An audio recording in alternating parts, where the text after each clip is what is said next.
Are you up for any questions from yesterday? Sure. Great. Does anyone have any questions based off of their work yesterday? Love to hear also how you feel today because of your work yesterday. Is that a question for me?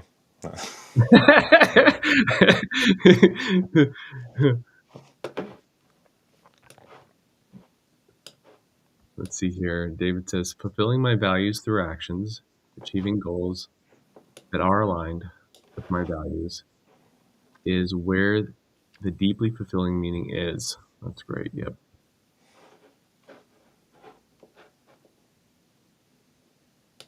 Yeah. Meaning is really where it's at, David says. That's it. Then, with an awareness of my values, I can prioritize them for each area of my life, each goal, in each life area. Well said, David. You've got some momentum. That's good.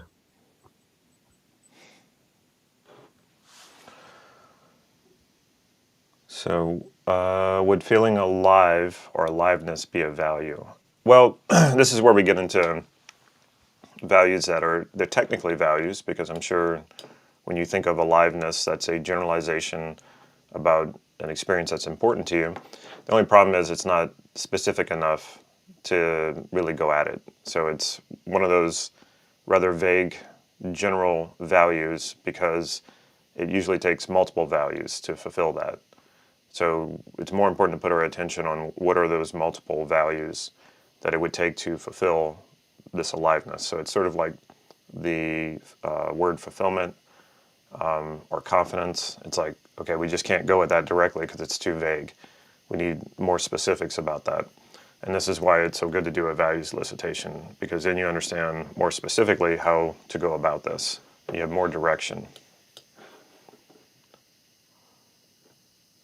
You provide an example of how knowing our values helps us make decisions. So, Nate, I think there's a lot of feedback coming through yours. Can you just mute yourself? Yeah, that was it. How do okay, so every decision you make is driven by a value, or what we would call an intention, which is really the same thing as a value. So anything you do, you can take even the smallest thing that you do, there is an intention behind it. There's a reason you're doing that. There's a want to fulfill something. So if you understand that, which most people don't, because this is usually deeply unconscious for most people, when you understand what your deeper intentions are, what you actually want to fulfill, then it becomes a lot easier to make good, clear decisions. So I'll give you an example. I was in a situation, there was 3 people involved, and they all wanted me to do something. And there was no way that I could please all 3 of them. There was going to be someone who was going to be disappointed no matter what decision I made. And all 3 of these people were important to me. I didn't want to disappoint any of them. But then I realized, knowing that there was no way I could please all of them, I had to step back and say, okay, well, what's really important to me here? And that doesn't mean that it was all about me, because I also used values like empathy, connection, compassion, so that my consideration for other people was a factor here. That is important to me. It is important to me that people I care about are doing well and that they're happy and all of those things. But I also know that I can't make people happy either. So I took a step back, reconnected with what is important to me in this situation, and realized what was most important and what decision that I could make that would fulfill what was most important to me, knowing that I was going to risk a relationship with one person in this of the 3. And that's exactly what happened. I made the decision, I did what I did, and I didn't feel bad about it, because this was the best that I could do. I knew what my values were. This was the best choice to fulfill my values, and I just had to let everything else, settle and fall as it may. And sure enough, one person in that of the 3 got really upset with me and exited my life. And again, I still felt okay about this. It sucked, but I couldn't, this was going to happen one way or the other. If I tried to please everyone, I probably wouldn't have pleased anyone, and they would have all gotten mad at me. So it turned out later that particular person actually had an ulterior motive for me. They were trying to manipulate me in a particular way. So it doesn't always work out like this well. I can't say that every time you just follow your values, it's all going to work out the best situation, meaning that it's perfect and it all comes together just perfectly. It's not always going to be that way. However, when you follow your values, and of course you need to do some due diligence, you need to do some information gathering when you're making big decisions. It's not all about how you feel, it's what's going on around you as well. If you do your due diligence and you're following your values, you really can't go wrong. And now let's be clear about what I'm saying. That doesn't mean that everything turns out exactly how you want it to. However, you are not psychic. There's no way you could know that. So the best that you can do is know what your values are, align your decisions to your values, which is going to make you feel good about you. You're going to feel good about yourself and the decision you made. And of course, making sure that you're making an informed decision. You know what's going on. You're doing your due diligence. When you make a choice like that, no matter how it turns out, you're going to feel good about yourself because you know you did the best that you could. Without being psychic, you can only make decisions and according to your values, information gathering, and then you just have to take that action. Now, how things turn out after that, you don't have complete control over. But what you can do, you can sleep well at night knowing you aligned with your values. You made the right decision. You can wake up the next morning, look at yourself in the mirror and feel good about that. And then if it doesn't work out the way that you wanted it to, it becomes a learning. You gather that information. If you're ever in a similar situation like that again, now you have good information to make a better decision next time. All right. Does a vision arise from the values elicitation, or does it arise from the question of what a person wants, even though they are related? Does the vision arise from the values elicitation, or does it arise from the... Well, I mean, I guess it could happen either way. More than likely, you'll have to go down this process of eliciting your values, and then from those values, create a vision. Now, when I use the example of myself, where my friend asked me the question, and the vision popped up, I was doing a lot of this work. And you'll find the more values elicitations you do, when you're in real time, in real situations, and you have a decision in front of you, just like the one I talked about with the 3 people, you're not going to have to break out a notebook paper and do a values elicitation for everything. What happens is you become very connected to your values, and it becomes very easy to access consciously what is important to you in a given situation. So when you are faced with a decision like that, or someone asks you a question, you're going to be able to come up with it very quickly, what is important to you. And you'll make a good decision. So it's not like every single time you have to break out a values elicitation. It's just the more you do this, the more connected you are with your values, the easier it is to make really good decisions because you know what you want, you're very clear about that, you know what fulfills you.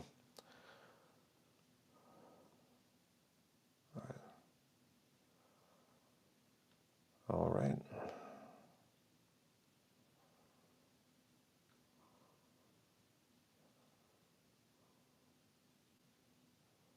When I listed the values, I found them to be not really in favor of me. How can that be? If they're your values, it's what you value.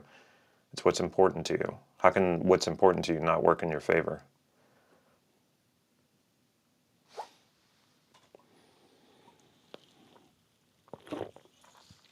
What to do in that case, I don't know how you got there, because when we're talking about your values, these are generalizations about experiences that are important to you.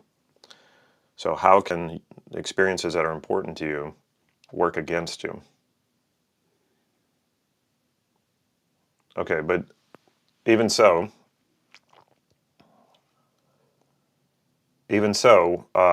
this should be your clarity out of a situation like that. Getting clear about what you want.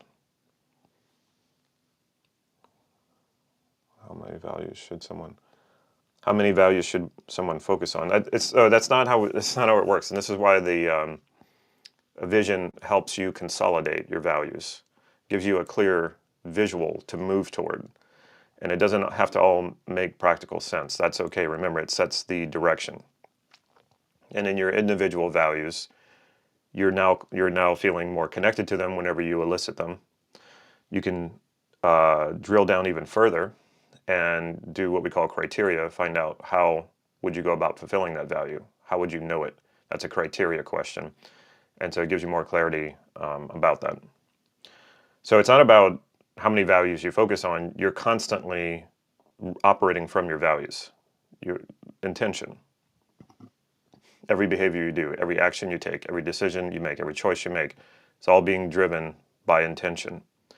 The more you understand that, not only are you going to make better decisions, but there's more clarity to draw you to what it is that you want. So that's where this whole vibrational thing, I think, comes from, where people, want to get into manifestation and they want to, they talk about this vibrational energy and stuff like that. It's really a metaphor that has been taken too literally. The more clear you are about what you want and what that will do for you, the more it will feel like you're attracting things to you. It feels that way because your conscious awareness only is rather limited. It only has so much that it can take in of what's going on around you, but your unconscious is always in play, moving you toward or away from things. And so when your unconscious and your conscious are in sync, it's important to you, you are naturally going to gravitate to that. And it's going to feel like it's gravitating to you. But that's not how it's really working. And so this is a major difference in what I teach versus like law of attraction and all that. Your values show you the active engagement you need to align with to get what you want. And the more you do that, the more connected you are to that, the more clear you are about that, the more you will naturally gravitate to what you want. And this is why focusing on what you don't want, which is what a lot of people do, they're constantly focused on what they're trying to avoid. And they're wondering why they can't seem to get themselves out of that. Well, because you're feeding your unconscious a lot of what you don't want. You're feeding it a lot of clarity about what you don't want. And your unconscious doesn't know what you consciously want or don't want. It just knows where the clarity is, where the light is. And so it's going to keep taking you there because your unconscious is hardwired to move away from chaos and confusion and toward clarity. So what do you want to feed? What kind of diet do you want to feed your mind? Do you want to feed it a diet of everything you don't want, and so you just get more of what you don't want, or do you want to feed it more clarity about what you do want so that it takes you there? One vision for all. Some people do that. Different people have, we can call them big chunk people or small chunk people or intermediate chunk people. So it all depends. So what happens for me sometimes is I have a vision in every area of my life. And then sometimes they start to consolidate themselves, so they become one big overall vision, but I don't push for that. I let it, that kind of happens on its own, but it doesn't happen for everybody. I don't think it's necessary. How to distinguish between a vision and a goal. Same thing kind of with your values, between values and goals. A goal is a set measurable, you either did it or you didn't. Think of it as like the finish line on a race. A goal is tangible. It is either you achieve it or you don't. You either cross the finish line or you don't. It's something that happens out here. A vision is something based on your values, generalizations about experiences that are important to you. So it's more general. It's less specific. There is no on or off threshold. In NLP language, we would say a vision or value is more analog, and a goal is digital. Digital is either you did it or you didn't. Analog is more like a spectrum. Someone values something, what gets in the way of them having it? Fear, incongruent. That's what we're gonna do next. So Damon, I did the elicitation with the 2 probing questions in a PDF and came up with aliveness will give me joy, freedom. That's more values that can guide me, I think. Yeah, joy and freedom, go with that. So that's more specific than aliveness. One thing I noticed is being in the context and focusing on what's important in that context reminds me what is important. It seemed to arise from the conversation. Okay, good. You said something values being the same as your intention. Please talk. I mean, they're really the same thing. So if, okay, I'm going to work out later today. And I'm not constantly thinking about why I'm doing that. I'm just doing it. It's already set. It's already a choice, something I do. Now, if I stopped and asked myself, well, what is important to me about working out today? Health. Health is what's important to me about working out today. The reason, the intention of me working out today is to fulfill on better health. So it's an intention and it's also a value. So intention and value are really the same thing. The way that I look at it to help me organize it, slight nuance, is intention is sort of what you want to do before you do it.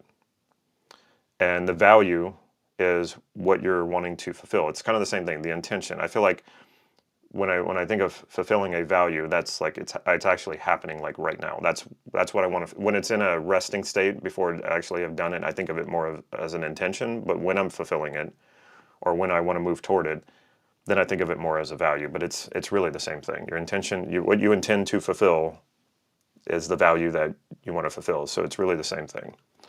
All right, let's get to it then. Getting into a lot of talking here. Let's see. So yeah, some people are already asking the question, which is great, that how do we deal with this resistance? And that's exactly what I'm going to show you. Let me just get my stuff a little more organized here. Okay.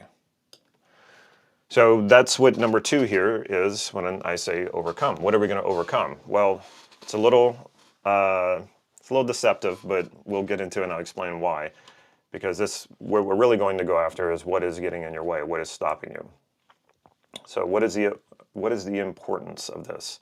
How many times have you complained to yourself about procrastinating, being lazy, self-sabotaging, being afraid to fail, and even worse, fear of success? This is the one I really hate because it's thrown around so much in personal development, fear of success. No one has a fear of success, okay? If you're understanding what I'm saying here about intention, every time you have an intention to fulfill something. You would never want to fulfill not success. The whole point of doing something is to fulfill an intention, fulfill a value, which is success, okay? But because we experience this thing called resistance and we start personifying it, we start giving it more life as if it's an actual thing. People call it an internal saboteur. And your unconscious is none of these things. Your unconscious wants you to succeed. Your unconscious wants you to be fulfilled. It's when the unconscious isn't working with the conscious mind, or vice versa, when they're not working together, then we experience this thing called resistance. And then people really put a lot of attention on this and they start hyping it up, and then they start creating things like this idea of fear of success, which is not actually a problem. So if you think you have fear of success, and I think there's a lot of gurus out there who actually put this idea in people's heads, because if you can create a problem in someone's mind that isn't a real problem and doesn't have a real solution, they're going to run around in circles until they likely come back to that guru who started the fire and ask them to put it out. And then be like, yeah, sure, I'll do that for you for $10,000. So fear of success is not a real problem. So it doesn't have a real solution. And if you try to go at what you're dealing with, thinking in terms of you have a fear of success, you can't succeed, right? You can't ever resolve this problem because you're telling yourself that you're actually afraid of that. And it's just not true. So just drop that whole idea. It's not serving you at all. So all of these terms are not helpful. And in some cases, they're actually harmful. So let's just call this resistance. Resistance is what is holding you back from changing even once you're clear about what you want. Sometimes just knowing your values and having a vision is enough. But if you don't immediately make the changes in order to actualize that vision, it means something is holding you back. The good news is that once you understand what resistance really is, it's not really that difficult to deal with. How do you feel right now when you think about always being able to handle any obstacle and any resistance you experience? You will become unstoppable when you do what I'm about to show you. Think about that. If you had no resistance to getting what you want. So we're going to elicit the resistance. We're going to elicit values from the objection. And then we're going to integrate those values into your vision. What do I mean by all of this? Well, we're going to get into it. First, understand what resistance is and what it is not. It is not some part of you that wants you to fail. It actually wants you to be fulfilled just as much as any other part of you. So why does it resist? So let's demystify this whole conscious mind and unconscious mind. It's not as mysterious as you think. And in some ways, it's very mysterious. But they're not two separate minds. They're two parts of one whole mind. If you think of the moon, and you see the moon at night, and you only see half of it, it's not because there's only half of the moon appearing. There is that dark side of the moon. It's still there. It's just in shadow. And you can think of your unconscious mind that way. It's just not illuminated with the kind of awareness, kind of conscious awareness. When you have your conscious mind and your unconscious mind, think of it as the moon. It's one whole. It's just one side is in the dark. Your conscious mind is all that you're consciously aware of. That's it. All that you're consciously aware of. Your unconscious mind is all that's happening in your mind that you're not consciously aware of, like what's making your heart beat, your eyes blink, annoying ruminating thoughts. A lot of times those happen. They're going around unconsciously before they become conscious. And resistance. Now, another way that I can explain it too, I did a video about this where I think I explained it as clear as I ever did. Milton Erickson, the father of modern hypnosis, had used the analogy of the conscious mind and the unconscious mind as a rider on a horse. So the rider would represent the conscious mind, the horse would be the unconscious. And the rider thinks he's in control, right? Is he really?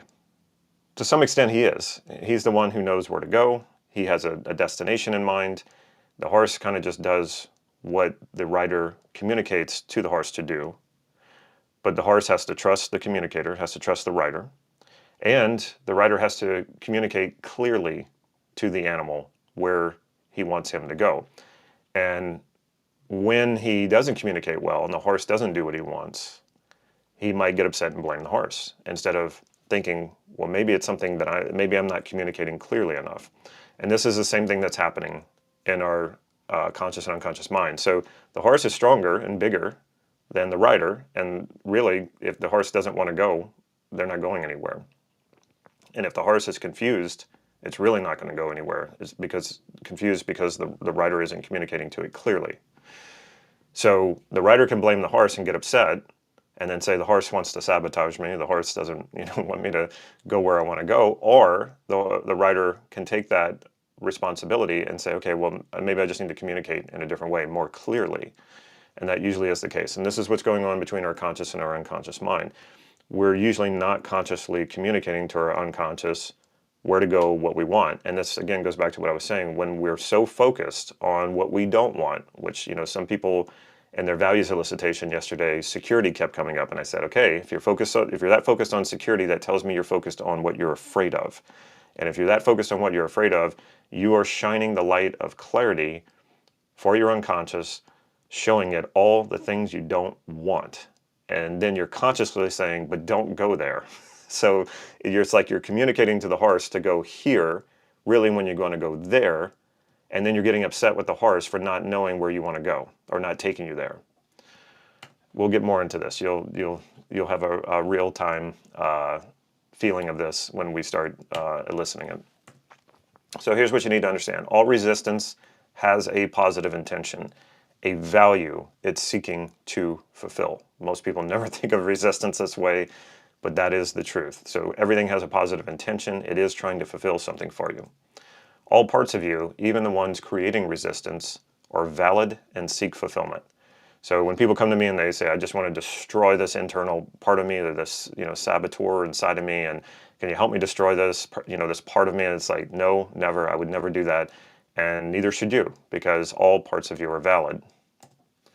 You cannot willpower or discipline resistance away. Trying to push willpower and push yourself with willpower and discipline only creates more resistance.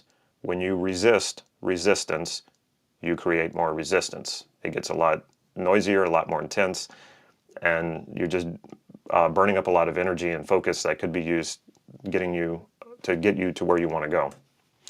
All resistance is is outdated programs seeking to fulfill an intention you gave it at some point in your life that has since become isolated from the rest of you. And this is why it feels like resistance.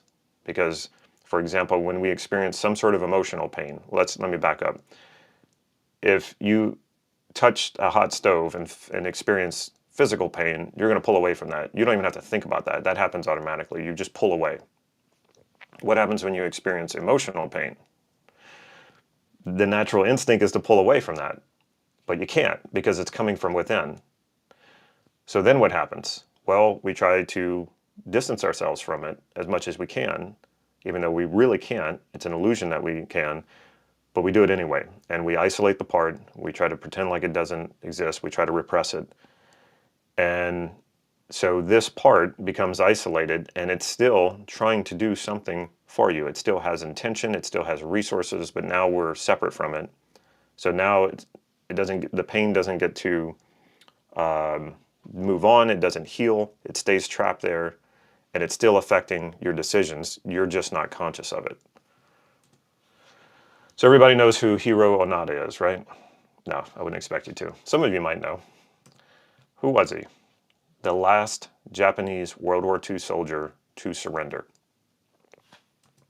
in 1974. That's not a typo. 29 years after Japan surrendered. Now, think about this. This soldier did not surrender for 29 years after the war was over. In 1944, he was sent to an island in the Philippines and ordered to do all that he could to hamper enemy attacks, and under no circumstances was he to surrender or take his own life.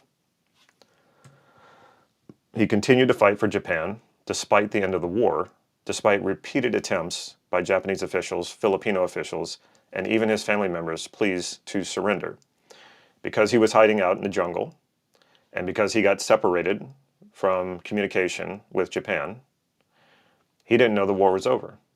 So he just continued following the orders he was given. So is this starting to sound familiar? He got isolated from his unit, from his commander, from, I guess, the military intelligence, the communication to get to him. The war was over. He needed to stop fighting. He didn't believe it, so they were sending these people, even his family, into the jungle, calling to him, saying, hey, it's time to come home. The war's over. And he thought that this was just a trick.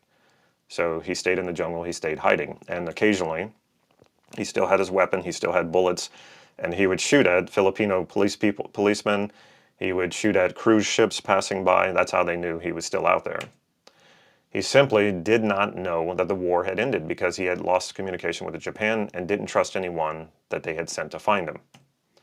Not until his commanding officer, who was now a bookseller, put on his old uniform, met with him, and gave him new orders.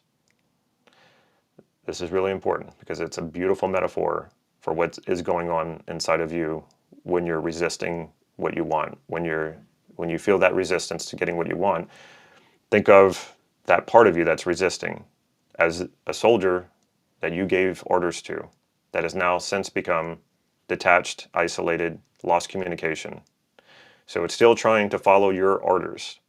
But because your conscious and your unconscious aren't connecting here, and we don't have this part was isolated, it's not listening. And anytime you try to resist it, it only fights harder. Just like this Japanese soldier, the more they tried to go after him, the more he fought back. Though not the only Japanese soldier to be found still fighting long after the war had ended, his situation was the most extreme. In order to get these soldiers to come out of hiding, they realized that trying to fight with them only validated and strengthened their resistance. To get them to surrender, they would find their commanding officer, have them wear their old uniform, and call out to them, thanking them for their service. So they take the original person who gave them the orders, send them in and fully dressed, so he looks the part, in their old uniform, and calls out to them, thanks them for their service, instead of tries to beat them down and tell them how stupid they are, which is how a lot of people are treating themselves whenever they're encountering resistance and an internal conflict. They usually fight even stronger with themselves and put themselves down. And as you know, that never works. So if you're fighting your own resistance, stop. It's not getting you anywhere. And this is why I keep saying, do not use willpower and discipline, because what you're using with willpower and discipline is exactly that. You're trying to fight yourself when you could just become clear about what's going on. So stop resisting resistance, or else you make the resistance stronger. So let's elicit this. Once you've created your vision from your values and you've added that ideal image of yourself, and you ask yourself this question, which is what I left you with yesterday: what stops me from making this vision a reality? So this is where we start. So look at your vision, the vision that we made yesterday, built on your values. And what you might have noticed too is it probably changed a little bit, especially if after you have a night's sleep and you're showing your unconscious, you're connecting it, you're creating this clarity about what you want, what's going to fulfill you. A lot of times your unconscious will go in there while you're sleeping and start moving things around, making it even better. Don't assume it's going to make it worse. Got to stop demonizing parts of yourself. Stop demonizing your unconscious. It's not your enemy. It is a part of you. All parts of you are valid.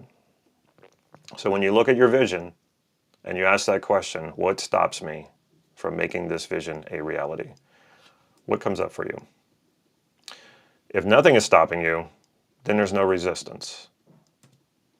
But chances are that's not what will happen. And sometimes that's exactly what happens. Sometimes I've done work with people. They just weren't clear about what they wanted. And I elicit their values. We create a vision, check in, there's no resistance. And I say, okay, if there's no resistance, what are you going to do? And they will immediately have plenty of ideas. They would know what action to take. They know where they're going to start. And they're just ready to go for it. And they do. I've coached a lot of people who have done that. But most of the time, that's not the case. Because typically, if you were that clear and you had no resistance, you wouldn't need my help. You would just be going for it. So you're likely to say things like, when you ask the question, what's stopping you? Fear of failing, fear of disappointing myself, not enough money, not enough time, I'm too old, I'm too young, I'm not good enough, I'm not capable, it's too difficult. Any of this sound familiar? So it's time to reframe your objections by focusing on the positive intent driving your resistance. Yes, there is a positive intention that is driving your resistance. Now, when it arises as resistance, I know it doesn't feel very positive. I get that. But this is like the soldier, right? The soldier had a positive intent. He's trying to fight for his country. How that was coming out didn't make sense anymore because the war was over, all right? So a lot of these intentions that are now showing up as resistance, it's showing up that way because you're not in the same time in your life, you're not in the same context, so many things have changed in your life. So that old program does not serve you now. But that doesn't mean its intention is bad, and we don't want to get rid of its intention, because that's the positive part of this. And another word for positive intent is value. I've been saying this since I started. When you have a fear about something, you're focused on what you don't want. And I've been saying this since yesterday. So when I see a lot of this security and safety showing up on values and showing up really high on the hierarchy, I'm like, okay, like I said yesterday, unless you are about to be thrown out on the street, unless you are actually not sure if you're going to be able to eat today, if you're in a war-torn country where bombs are dropping, if you're not in any of those situations, if you are in any of those situations, then yes, security and safety is going to be at the top of your list. But if you have a roof over your head and your bills are paid and maybe not, life isn't exactly how you want it to be, but you're at least not in survival mode fighting for your life. Now, I know a lot of people will say, well, that's the way that it feels, but that's not the way that it is. So if you're feeling that way and you're acting that way, but you're actually in a situation where you're pretty okay, then this is not going to get you where you want to go. So fear is, especially when you hold on to it, is a hyper-focus on what you don't want. Like I mentioned yesterday, it's important for us to have fear. That's the alarm clock, right? That wakes us up to something we need to pay attention to. Or sometimes the alarm gets sounded and you investigate and you realize, okay, there's nothing really to be afraid here. Sometimes that happens too, but it takes that investigation. If you don't look into it, then you just act from fear, and then the fear perpetuates more fear, and because you're afraid, you think of more things to be afraid of, and then you just keep doing this and you're too afraid to do anything. And we need to shift out of this. So if you're more, what happens is when we focus so much on what we don't want, we're more focused on what you fear. That fear is so blinding that it blocks out what you do want, so that all you can see is what you don't want. And if you can't see what you want, you're not going to move toward it. You're now trying to run backwards away from what you don't want without trying to look at the direction you do want to go. So this is never going to get you to where you want to go. I mean, I want to say never. You might haphazardly, by accident, fall into what it is that you want, but it's very unlikely. So what do you want instead? This is the magic question. The magic question anytime you seem to be fixated on what you don't want.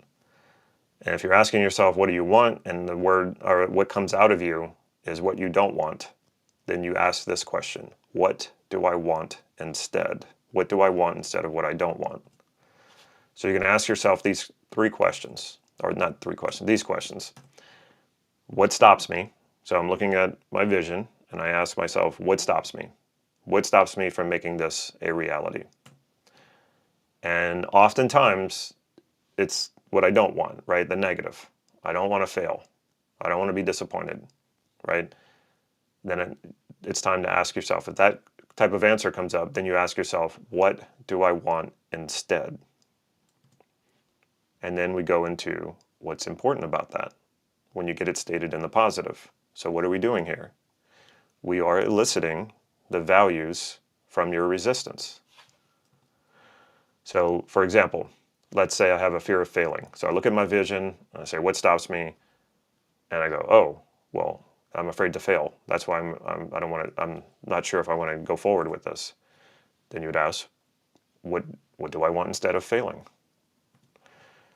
Maybe it's a fear of disappointing myself. So I look at my vision, I say, what stops me? Fear of disappointing myself if I don't make this happen, right? What do you want instead of disappointing yourself? So what are we doing? We're shifting, right? We're focused on what we don't want, and then we shift it to, well, what do I want instead? Linked to the thing that I don't want. So it's fine if you know what you don't want. In fact, it's good to know what you don't want. It's good information. We just don't need to focus on it. Like when I'm driving, I'm not focused on all of the buildings I don't want to hit. That's not, imagine trying to drive through a city like that instead of being focused on where you want to go. And that's what a lot of people are doing. They're focused on what they don't want to do, what they don't want to happen. So, if you're driving, good luck trying to get to your destination by focusing on all the buildings you don't want to hit. That would be crazy, right? But this is how a lot of us are going about our lives. So what do I want instead of failing? I want success. Maybe that answer might not be the same for you. That answer might not be the same for everyone. You might get a different answer. This is just an example. So if I'm afraid of disappointing myself, what do I want instead? Maybe I want to be happy. Maybe that's what I want instead of being disappointed. What do you notice about these two words, success and happiness? They're both values. So could it be that your resistance has a positive intention, a value that it's trying to fulfill for you? It's just doing it in a rather dysfunctional way? Yes, and you can correct it. This is the wonderful thing about this is that it is not hard to correct. All you have to do is ask yourself, what do I want instead? And what is important to me about that? Happiness and success are values. The resistance in this case, in the example that I'm using, that resistance is actually driven by happiness and success. Sounds a little crazy, right? But that's actually the truth. At the core of resistance is a positive intention, a value. So you're going to fill in these blanks. I want blank instead. So, you've elicited the resistance. You're looking at your vision. You say, what stops me? Usually it comes out stated in the negative, the thing you don't want. Then you ask yourself, what do I want instead? And then you're going to fill that in. I want blank instead. What will blank do for you? It will give me, and then the next value comes out, just like you did yesterday. Just like you did yesterday. And then you ask, what is important about that? So just like you did yesterday, where you elicited your values from your goal, you're going to elicit the values from your resistance. Now, I've said this a few times already. I'm going to say it again because I always have some people come back and say, but I can't seem to elicit the value from the resistance. And then I ask, okay, well, where are you getting stuck? And what they're doing is they're often trying to elicit the values from the negative thing they don't want. You have to get it stated in the positive first, okay? So don't try to elicit values from the negative. It's not going to work, okay? So for example, you're not going to elicit values from I don't want to fail, okay? You have to start with what do I want instead of failing? You've got to get it stated in the positive, okay? And that might come out as a specific goal. That's fine. If it comes out like, well, what do I want instead of failing? I want to make $1 million, okay? What is important to you about making $1 million? Okay, and that's how we do it. You have to make this pivot. If you don't pivot to something positive from the negative, you can't begin the process of eliciting values. It's very difficult to do like that. So you have to do this pivot, okay? And then from there, you start eliciting the values, just like you did yesterday. So you're already practiced in this. What you need is not to try to beat up on or resist your resistance. Okay, from this point on, promise me or promise yourself that you're not going to go about this way anymore. It does not help you to resist resistance. Because inevitably what will start to happen is then you will start going after those willpower and discipline things, and you'll start listening to those motivational speeches about how you just have to push through it, and if you can't, you must, and you are going to drive yourself into the ground. You may still achieve what you want, but I guarantee you it's going to be very empty. And it's going to, at what cost, and it's completely unnecessary. Okay, do not go to war with yourself. You will not win, because when war implies there's a winner and a loser, and if that is happening within you, then you can't win, right? Your resistance needs to be integrated so that you can stop fighting yourself and fully and completely align to your vision. Are your values of success and happiness compatible with your vision? So I'm only using success and happiness as an illustration here. You're probably you will get different answers. I'm just using this. So if I'm working with my vision and I go through the process of eliciting the resistance and I find that these are values that have come from my resistance, then I'm going to ask myself, is it compatible with my vision? Of course it is. Of course it is. How could it not be, right? So that's what we want to get to. We want to get to those higher values from your resistance that we find are compatible with your vision, and you will always find them. So go ahead and elicit the values from your resistance. It's on your PDF, but what I'll do is I'll go here. So you look at your vision. You ask yourself, is there anything stopping me from creating this vision? And notice what answer comes up. And like I said, it will usually come out stated in the negative, as in, I don't want to fail. I don't want to disappoint myself. I don't want to embarrass myself, whatever it is. And then you pivot. What do I want instead? What would that do for me?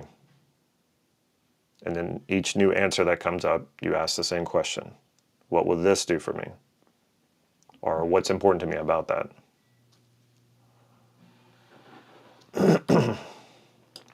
I'll give you a few moments to do that. It shouldn't take you long.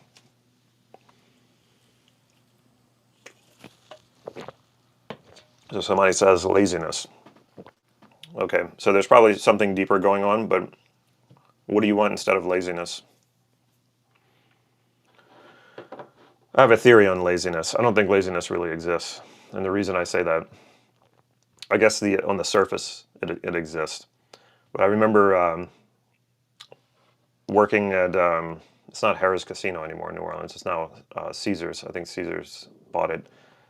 But I was a bartender there when it first opened for 4 years, and we had bartenders. I was a bartender, and we had bar backs. And bar backs were the people who assisted the bartenders, and they usually had 2 or 3 bars that they would assist. And if I needed something, supplies, or I needed something cleaned up or something like that, that's what the bar backs were there to do. And there was a basement to the casino. And when I would go down on my break or for lunch or dinner, I would watch the barbacks hiding from bartenders and hiding from the supervisors so that they could get out of doing work. And I'm just watching this, and they're so sneaky and they're so stealthy, and they're listening to the radio, trying to figure out where everyone is. And I'm watching this thinking to myself, they are working really hard at being lazy. And it was like, if they just did their job, if they just put all this effort into just doing their job, they would probably make more money because the bartenders, tip them out and everything. And I've always seen this over and over again with people where when they're lazy, you can't really get out of the work, right? At some point, you're going to have to do something. You can't just be, if you're lazy and sloppy and you're not doing anything, somewhere along the line, you're going to have to make up for that. Or you're going to have to put it off on someone else, and then that's going to damage your relationships. So anyway, under the surface, laziness isn't really laziness. Let's see, somebody brought up self-worth. So I talked about this yesterday. There is no such thing as self-worth. And the sooner you drop using that concept to apply to yourself, the sooner you're going to be a lot freer, because there is no way to measure your worth. There is no metric that can measure your worth. And in a way, you can look at this as a metaphor. Okay, so people talk about self-worth. If you really look at it, because there is no way to measure your worth, it can only be really thought of as a metaphor. And one thing I see over and over again that causes a lot of problems is when people try to take metaphors and apply them literally. And this happens in religions. And this often creates a lot of problems because you cannot do that. It's not realistic. You cannot measure your worth. So because you can't, but you believe it, you're going to try to find a way to do that. So what happens when you try to measure your worth? What do? Because there's no scale to objectively measure it, you end up comparing yourself to others. When you compare yourself to others who you feel like you're better than, you'll get a little boost. It'll feel good. It's not real self-worth. It's not real self-esteem. It's rather fake. You're trying to feel superior to someone. And if you play that game, you're going to end up encountering someone who you think is better than you, which is going to wreck you. Okay? None of these things are good. It does not serve you to compare yourself to others. It does not serve you to pass your reality or your experience of yourself in terms of what you're worth. It's only going to cause problems. And you might think, oh, I'm just playing with words here or semantics. It is not. Words are important because they have implications. Self-worth implies your worth can be measured. And that is going to mess you up. It already has. And I know I've lived most of my life believing in that until my mentor brought it to my attention that it's not real. And then I went about doing what I'm giving you here to dissolve that concept. It took me a couple of years to do it, though. Consistency? Yeah, consistency is a value.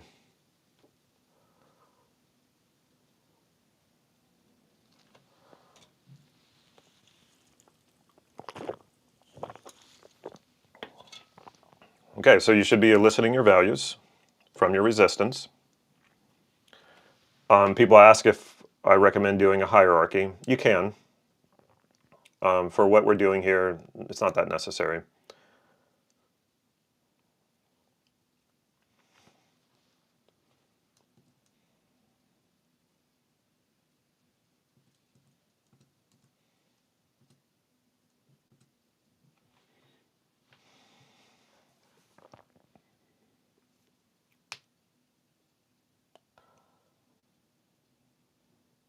So as you're doing this, I know for a lot of people, when they're doing this for the first time, they're really surprised by this. They had no idea the value lurking in their resistance. And it's like freeing yourself from a burden to realize that whatever you thought was working against you isn't. That's not its intention. Its intention is your fulfillment. What about confidence? Should I rephrase it knowing that my work is valuable? So confidence is the byproduct of aligning with your values. So you need to know what those values are. I know we all want confidence, right? We all want confidence before we're competent. we all want confidence before we go out there and do that new thing that we should not have confidence in because we don't have the ability yet or we've never done it before. Like people who have come to me for public speaking and they want to do public speaking because it'll enhance their career, probably open them up to more promotions. And they'll say, well, I don't have confidence in doing it. And I'll say, okay, have you ever done it? Well, not really. And it's like, okay, well, of course you don't have confidence in doing it. You've never done it before. So what if someone in med school, well, let's say you needed an operation and there was someone in med school that hadn't graduated yet and they'd never done surgery before, but they were very, very confident that they could do it. Would you let them operate on you? I know I wouldn't. So not having confidence is usually an indication that we have not cultivated a capability that we need. Now, how do you get around it then? Some people say, well, if I'm not confident, how do I go ahead and do this thing for the first time? Well, first of all, you have to accept that you're not going to be confident at it. And a lot of times that makes people so uncomfortable they never try. Then how do you get good at anything if you never try anything, right? So if you're waiting to be confident about something, you're going to wait forever. You have to go out there and actually do the thing. Now, what you can do is be determined. When you're determined to do something or create something, you don't need confidence. And you build the confidence along the way as you're building the competence. So confidence without competence is arrogance, and that's never going to serve you. Is it normal that I find it more difficult to elicit resistance than elicit my... Well,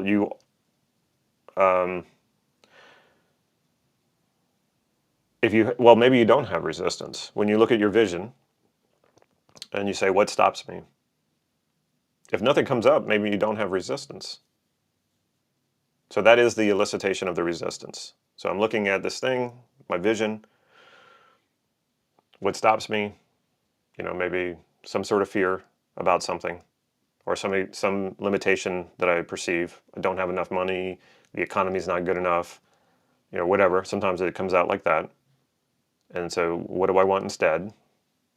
Well, maybe I want to be more resilient, more capable, what have you. And those are my values. The advice for day traders: I have the skill and capability. Fear is what is stopping me. Happiness is the value I want, so I have been stuck in a... Well, I've worked with a lot of traders. It's amazing. Somebody put the word out there to traders that NLP is a really beneficial tool to use in trading. And so likewise, I've been coaching a lot of traders lately. And the biggest problem that I see that they have is sticking to their own protocol, sticking to what they know. What happens for a lot of them where they start making mistakes is they allow their emotions to get the better of them. So it's not going to be the same for every person, but what we're doing here does play out in that. And so it's understanding those emotions. And if those emotions are not integrated, they're going to wreak havoc and they're going to start affecting your judgment. The more integration we have, meaning our fears aren't just out there bouncing around, we understand what the fear is about, and then we integrate that, then you're not so unstable anymore. The fear has become stabilized, it's become contextualized, so you realize what you really need to be concerned about and what you don't need to be concerned about. It relaxes the whole emotional instability while you're trading. So that's what majority of the work that I do with traders is around that. Determined would be the value. Yeah, you can use determined as a value. Being determined, and it's a kind of focus. What if confidence is around looks, aging, body, intelligence, etc.? Yeah, I don't rely on confidence. Confidence is a byproduct. I don't wait for confidence to do something, because you'll wait forever. So I'm not sure what you're saying about the looks and the aging. I mean, we're all going to age. We're not all supermodels. So I'm not sure what you're focusing on. Or, I mean, maybe you're thinking in terms of dating. I mean, you do what makes you feel good. You know, wear nice clothes, groom yourself, exercise, all those things. There's only so much we can do, and if we're doing all that we can to be confident in how we look, then you have to leave it as that. And intelligence, I mean, that's a different thing. Most of the time, people feel unintelligent, people feel unintelligent because they're comparing themselves to others. And again, it's just that's not going to help you. I think I'm an intelligent person, but there are people on this planet who are more intelligent than me. And if I compare myself to them, then I'm going to feel less intelligent. But is there any use in that? Not really. Maybe a little bit if I'm just comparing what they're doing to be intelligent so that I can get a sense of, what I can do to increase my intelligence. But if I'm doing it in a way that either makes me feel good or bad about myself, or confident or unconfident about myself, that doesn't do any good. There's no value in that whatsoever.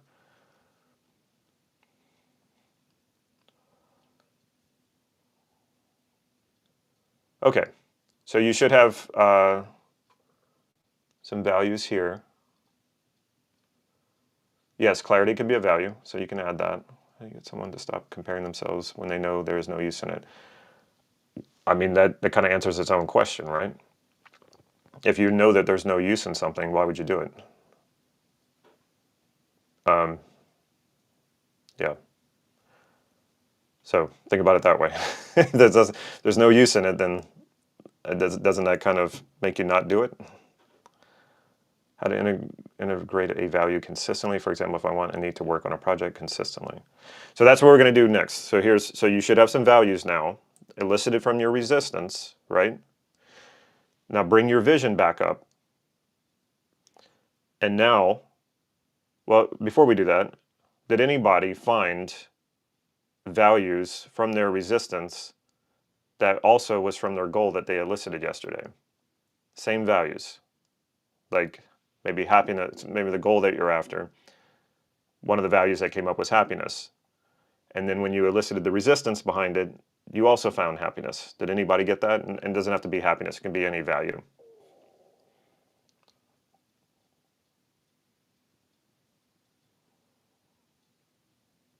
Isn't that amazing? Isn't that amazing that the very thing that was resisting actually has the same values as your vision already? Now, this isn't going to be necessarily true for everyone, and it won't necessarily be true in every one of your visions. So don't expect that it has to be that way, or else you're doing something wrong. That's not the case. I just always find it amazing that when I elicit my own resistance, so often the resistance has the same values in it of the very thing that I'm going after. So what does that tell you? What does that tell you? You are one whole being who wants fulfillment. Every part of you, even the parts that have become isolated, want fulfillment. They want what's best for you. They want to serve you. That this is what this is all about. Every decision you make, every behavior, everything, even when it seems like terrible behavior that you're doing that you want to stop, or a bad habit, underneath that is a positive intention, a value wanting to be fulfilled. And a lot of times, some of these things, you would not be doing them if there wasn't some fulfillment of them. So take like smoking, for instance. When a person is a smoker, they're doing that because there is a positive intention. There is something that smoking fulfills for them, a value that it fulfills, even if it's not doing it very well and at the cost of your health. So we don't want to, when people stop smoking, what happens? If they don't transfer that intention, or that if that value doesn't, or that intention doesn't get fulfilled somewhere else, and they just completely cut themselves off, they usually end up picking up another bad habit. We've seen this a lot, right? Somebody quits smoking, and then they go, and now they eat 2 to 3 times what they used to eat, and they gain a lot of weight. You can't just cut it off. There is a positive intention that needs to be preserved and fulfilled. You just need to reorient it to behavior that is healthier. So it's not that this part is trying to sabotage you. It's not trying to fight against you. It's not trying to do any of these bad things. We just need integration. So now, with your vision in front of you, just like we did yesterday, now you're going to add these values from your resistance to your vision. Now, if you have some of the same values already, like freedom, somebody said here, freedom was both in the value of achieving the goal, and freedom also came up in the resistance. You still want to add freedom to your vision, because what is likely happening is that freedom, which is also a very big value, it's very broad, has a lot of possibilities in it.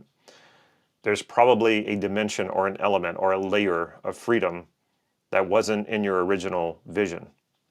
So you want to add this additional, even though it's the same name, you still want to add this value to it, because you want to add this additional layer or dimension of freedom or happiness or whatever it is from your resistance into the vision. You still want to integrate that.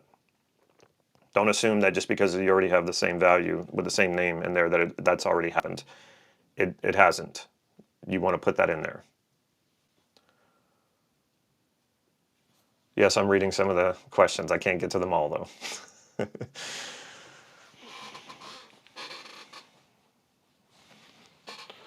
So do that now. You have your vision in front of you. Now add your values that you've elicited from your resistance into this vision.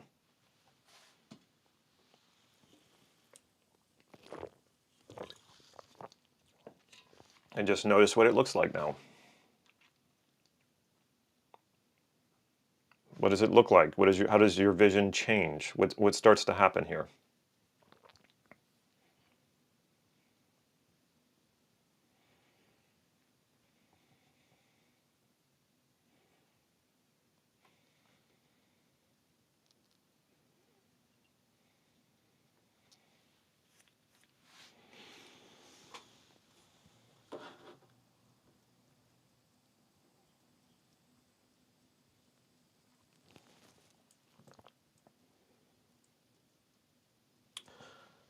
So this is a parts integration.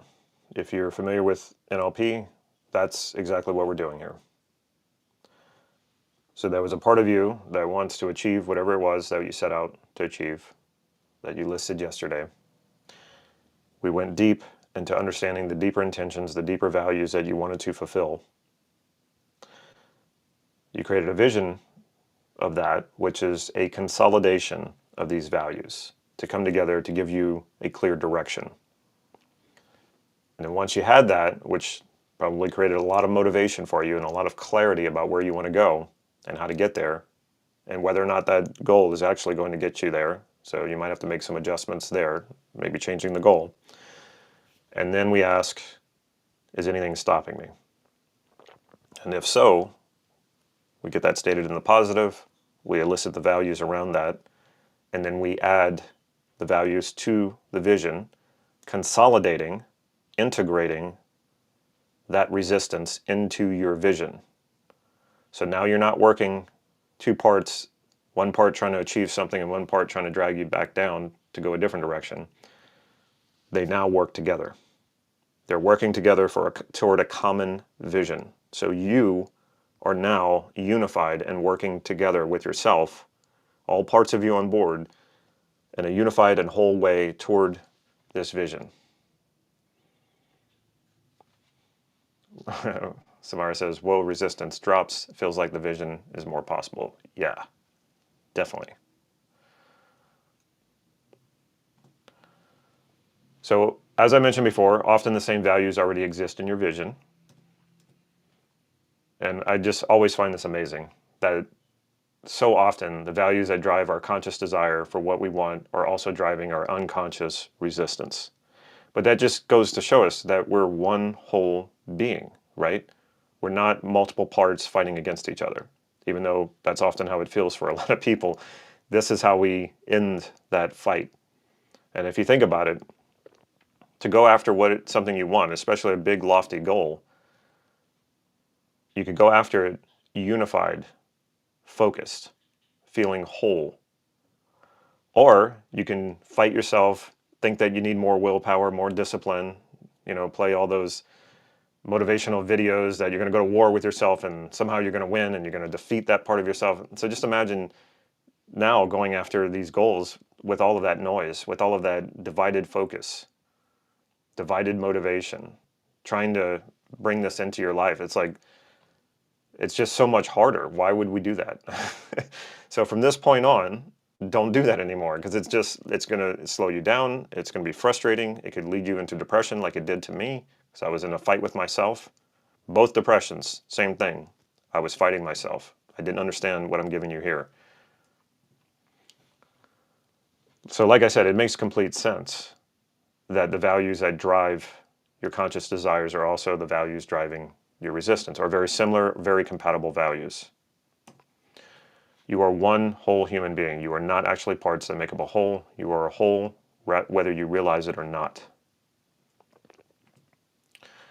So after integrating your values from your resistance and integrating them into your vision, ask yourself if there's any other objections. Sometimes there are. Sometimes there aren't. Sometimes it was just one objection. So we don't want to leave this, sometimes people, they integrate the values of that resistance. They think, okay, great, it's time to move on. But you might still have additional resistance. There might still be additional objections. If there are, you just repeat the process until there are none left. And I was doing this one time with a client, it was a few years ago, and we had the vision, we elicited the resistance, we integrated that resistance, and then I checked in with him again. Is anything stopping you? Yeah. Okay, so it was something else. It wasn't the same resistance because we already integrated that resistance. It was a new objection. Or maybe it wasn't new because he was carrying it around. We did the values elicitation on the resistance, integrated that, and then there was more, and then there was more. And I think we did this like 10 times. He had like 10 objections. So we had to do this process 10 times until all of his values, everything was all there consolidated in his vision. And his eyes were like this big, looking at his vision. And I said, what do you think? What are you going to do tomorrow? And he's like, I can't not do anything. He could totally feel it throughout his entire body. He was, from that point on, just moving forward in his life. Because he could see what he wanted, he was clear about it, he was connected to it, and there was zero resistance. If there aren't any more resistances or objections, congratulations. You've got this beautiful vision in front of you with no resistance. Somebody here says, it's just a matter of time now. This is what I'm feeling now. Is that a form of resistance? I don't think so. That sounds pretty good to me. When you're looking at your vision and it feels like now, it's just a matter of time. Yeah, that's it, right? I mean, we can't defy time, right? Things do take time. So if you're looking at your vision and you know it's just a matter of time, I mean, that sounds like you're dialed in. I don't really get it. Should I feel both values? When you're seeing representations of your values and you go, yeah, okay, that's what my values look like, do you not feel compelled to move toward that? Your vision should be the representation of all of your values consolidated. And if it's not very motivating to you, then make it compelling. Like, how would you make it compelling? If it's your values, this means this is what you want. This is what will fulfill you. And if that's not what you're seeing in your vision, then something's not right. Your vision should be the representation of your highest values being fulfilled. And if that's not exciting to you, and that's not compelling to you, adjust it until it is exciting and compelling.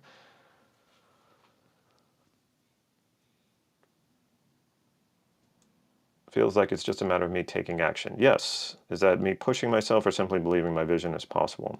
It doesn't sound to me like you're pushing yourself. I mean, only you can determine that. If you're having to push yourself, that means you're pushing against resistance. And if you're pushing against resistance, that means you need to find out what is the positive intention of that resistance, because this pushing against resistance is never going to work for you. Self-reliance, a value. Yeah, I would say so. I don't usually like to put self in front of values, but in this case, probably, yeah, I think so. Do you only see scenes that represent values, or should you have your inner dialogue affirming what you see? It sounds like you might have an auditory side that is very compelling to you. So I would I would keep that. I think that's going to be very useful. Some people need that auditory confirmation. Some people it distracts them. So it's up to you. It sounds good to me. And if you plug it in with your vision and it makes the vision more compelling, then yeah, it's definitely something you want to keep. Can I make judgment part of my vision and then shift it into acceptance? Why would you ever want to make judgment part of your vision? Judgment in this case sounds like it's probably resistance. Acceptance is a wonderful value. I would definitely include that in your vision.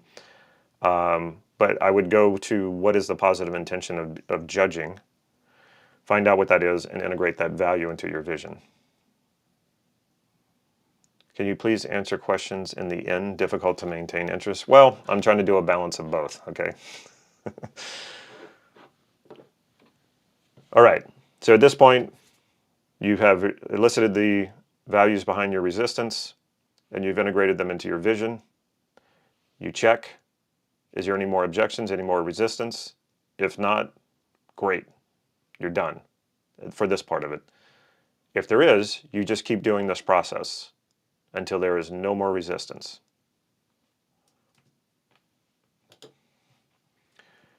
And you just set yourself up on an obstacle-free expressway to fulfilling a powerful vision. And you can still do some tune-ups on the vision, if making it bigger, brighter, more colorful. Any of these things makes it feel more compelling, makes you feel more motivated, then make those adjustments. When I know that I'm done working on my vision, when I feel like I'm being pulled into it, that's what you want. That feeling of being pulled into it. That's what motivation is. So tune it up until you feel that pull. Now, why do we not jump into the vision and kind of live it and make it feel like it's already happening, which is what a lot of personal development teachers out there say, a lot of law of attraction, law of assumption.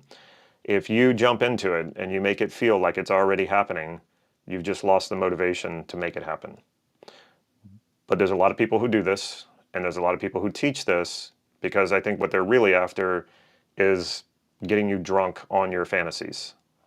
So if you get drunk on your fantasies, and that feels good, then you're likely to keep paying that person to keep teaching you the same stuff, which is just getting you drunk on your fantasies, but never actually making those visions a reality. How do we make it a reality? We put it out in front of us, we see it, and then we move toward it.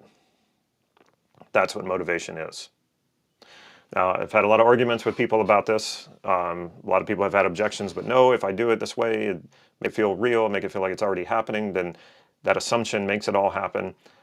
And it doesn't. So many times I've talked to people over the years, especially in NLP trainings, who maybe I was a student at the time, and these other people were like law of attraction coaches and all this. So I started asking questions. At first, I was just genuinely interested. I didn't understand what it was, and so I started asking questions. And then every one of these people who I was talking to who said, like, this is the way you do it, and that's how it works, and it works amazing. And then I would say, well, how does it work in your life? And then everything would go quiet. And they were not making any of this stuff happen. And they were like, oh, well, you know, if I doubt it, then I'm bringing scarcity into it, and that lowers my vibration, and then I'm not going to get what I want. And it's like, you're not getting what you want, though. You're pretending like you have it, and this pretending like you have it makes you less motivated. So I'll give you an example of what I mean by this. If you saw a party going on in the distance, and at that party was all of your favorite people, favorite family members, your best friends. And at the party, they were doing an activity that is your favorite activity. And you saw that in the distance. What would you feel? You would feel an overwhelming compulsion and motivation to get to that party as quickly as possible, would you not? Now, why do you feel that? Because you're not there yet, and you see it happening.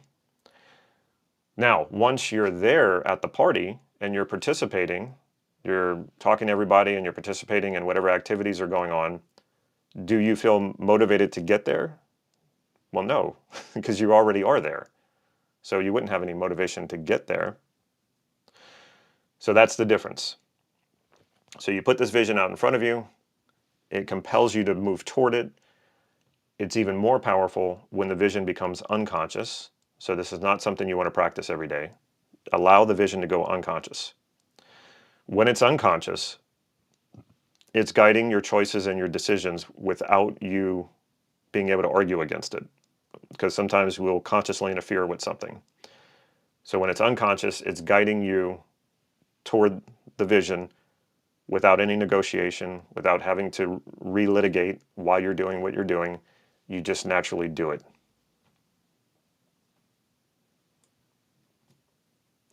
Again, people just like you are making this happen. They're doing it. There's James. Exploring the structure of my identity and learning how to align it with my values has led to some major shifts in my life. Learning the processes to make these changes helped me expand my awareness, and I'm continually learning as the work goes deeper and deeper. Do you think that doing this, instead of trying to bulldoze over your resistance, is likely to yield a better result?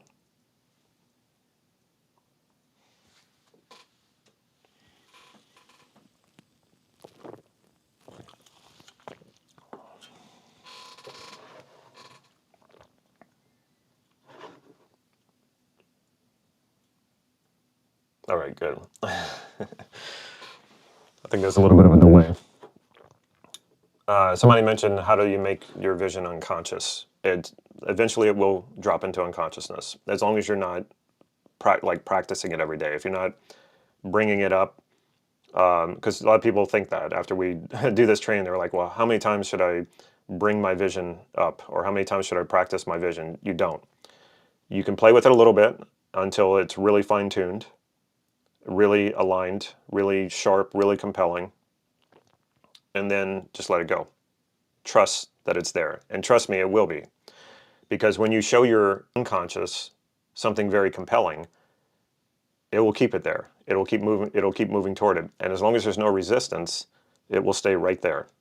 And it'll keep guiding you. Are you willing to promise me that you'll do this instead the next time resistance comes up?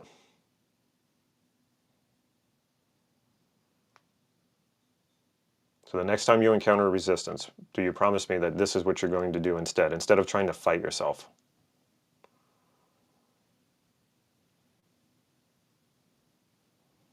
Awesome.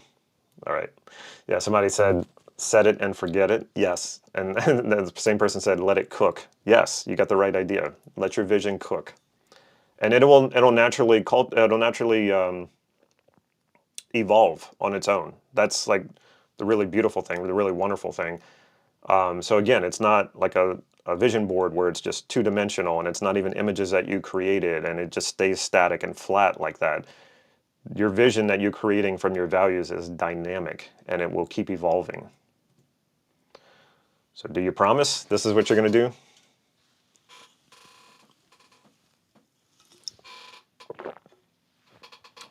Awesome. This will change your life, I assure you. It'll set you in the right direction. All right. So we've done 2 modules. We got 1 more left. What do you guys think? It's pretty amazing stuff.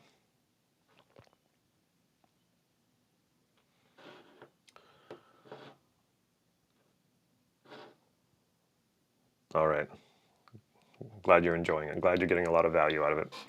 All right, how about we take a break? We'll put the timer up. maybe we'll do 5 minutes this time. Seemed like 10 minutes was a little, a little too long last time. 5 minutes and some change. So Yuli, you want to bring that up?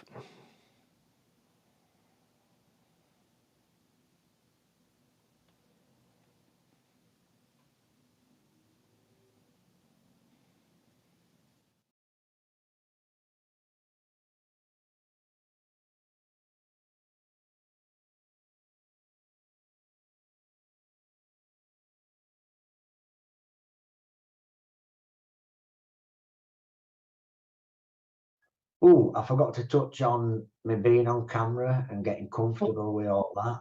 Yeah. Yeah.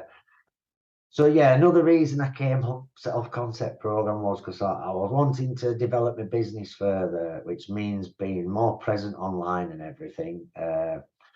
But back then, in early days, the thought of being online, and I was like,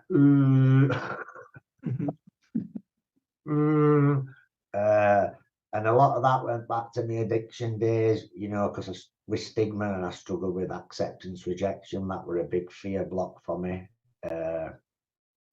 And then because of that, I have done presentations and things like to hospitals, you know, working as a psychologist and everything, and they go well. But then because of this acceptance rejection thing, which were like really making me unsettled, even though I'd got them positive examples, I then overlaid like an auditory thing on it, like saying like what we're like niggling doubts. What if you fumble your words? And then I'd start seeing myself. I'd actually be transforming a positive past example into like a negative example, because it's almost like these niggling doubts were then giving me a script as to how to change that good example, because I'd start seeing it as being a bad event. But yeah, so I did lots of work around authenticity, just showing up, being me, and plugging authenticity into counter examples and things, just because that's one of my strongest qualities, being calm and being relaxed.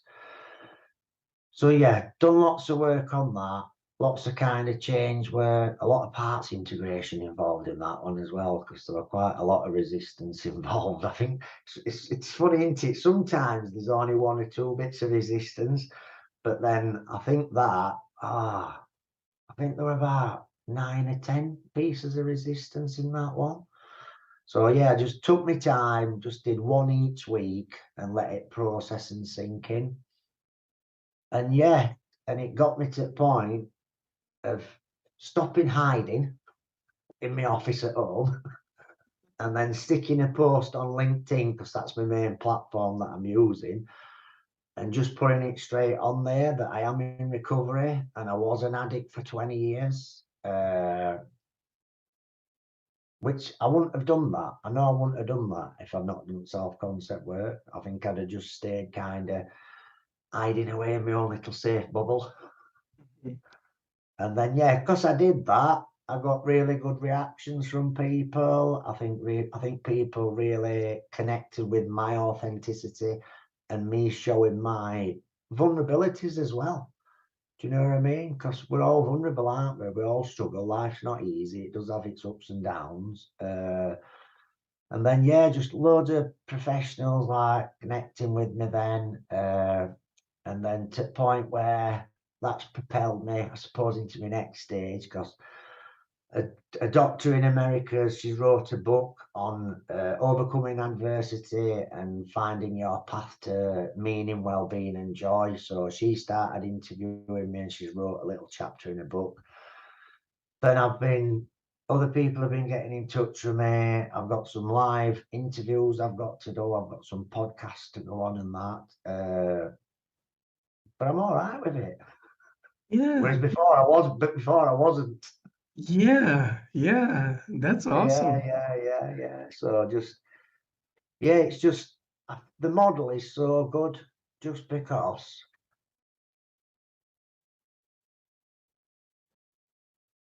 when you're building up and you feel that strength of certainty increase, it's almost like the more your strength of certainty goes up, the more your fear comes down. Mm-hmm. Mm-hmm. Yeah. Yeah. I think that's kind of one of the basic things. What model that I found is that, yeah, the more certain we are about ourselves and our capacity and our capabilities, I think the more it diminishes that fear, which most of resistance is around kind of fear-based stuff. So yeah, so I feel really solid about me being authentic, me showing that I'm a vulnerable person, sharing my beliefs and my views and not kind of bending them to any external things. And I feel pretty rock solid about that. Mm-hmm. Because if somebody doesn't like my views, doesn't like my opinions, then it's not meant to be. And it's not my loss, it's theirs, because I'm a good person. Yeah. We Yeah. Oh, all that. Yeah. Yeah. Yeah. And that's so. are. Then, Yeah.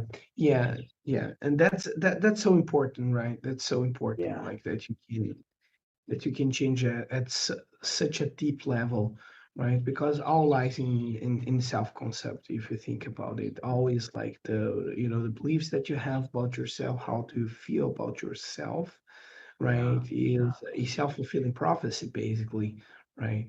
So yeah, yeah, yeah. so it was a. Oh, I'm well, really. Oh, can I mention one last thing? Because yeah. there's so many benefits I've had, I forget. Another one, when it really hit home for me, how doing this work makes us like super sensitive to feedback. So I don't know. So I remember I was struggling with my stepdaughter in her teens. She was at that stage in her life where she's pushing out boundaries and everything. And then because I was struggling with stress, we kind of get into an argument and I'd start pointing finger. And I remember raising my voice and she kind of looked a bit scared, do you know what I mean? And I kind of felt really uncomfortable about that. And then I did some work transforming that example, plugging resources in. So not changing context or anybody else, but just seeing myself changed as to how I would like to be in the future. And then that were really powerful because I remember then, I think it was the week after, she started pushing boundaries again. And as soon as I felt my frustration bubble up, I got this voice in my head that straight away said, stop, don't point your finger. And it's because we kind of worked on it, haven't we? Like created this behavioural template of how to be.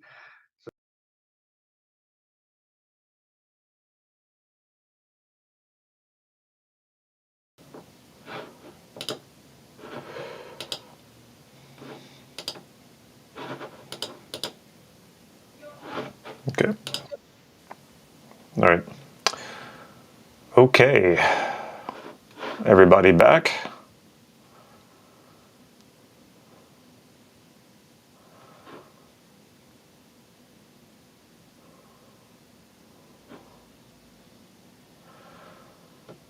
Cool. Well, I see a lot of wonderful comments here. So people obviously feeling it, making this work. That's awesome. Yeah, this is a real game changer. If you start implementing this, things are going to start to change for you. Now, what we're going to get into next just kicks this into the stratosphere. This is this is where we go 10 miles deep. So everybody ready?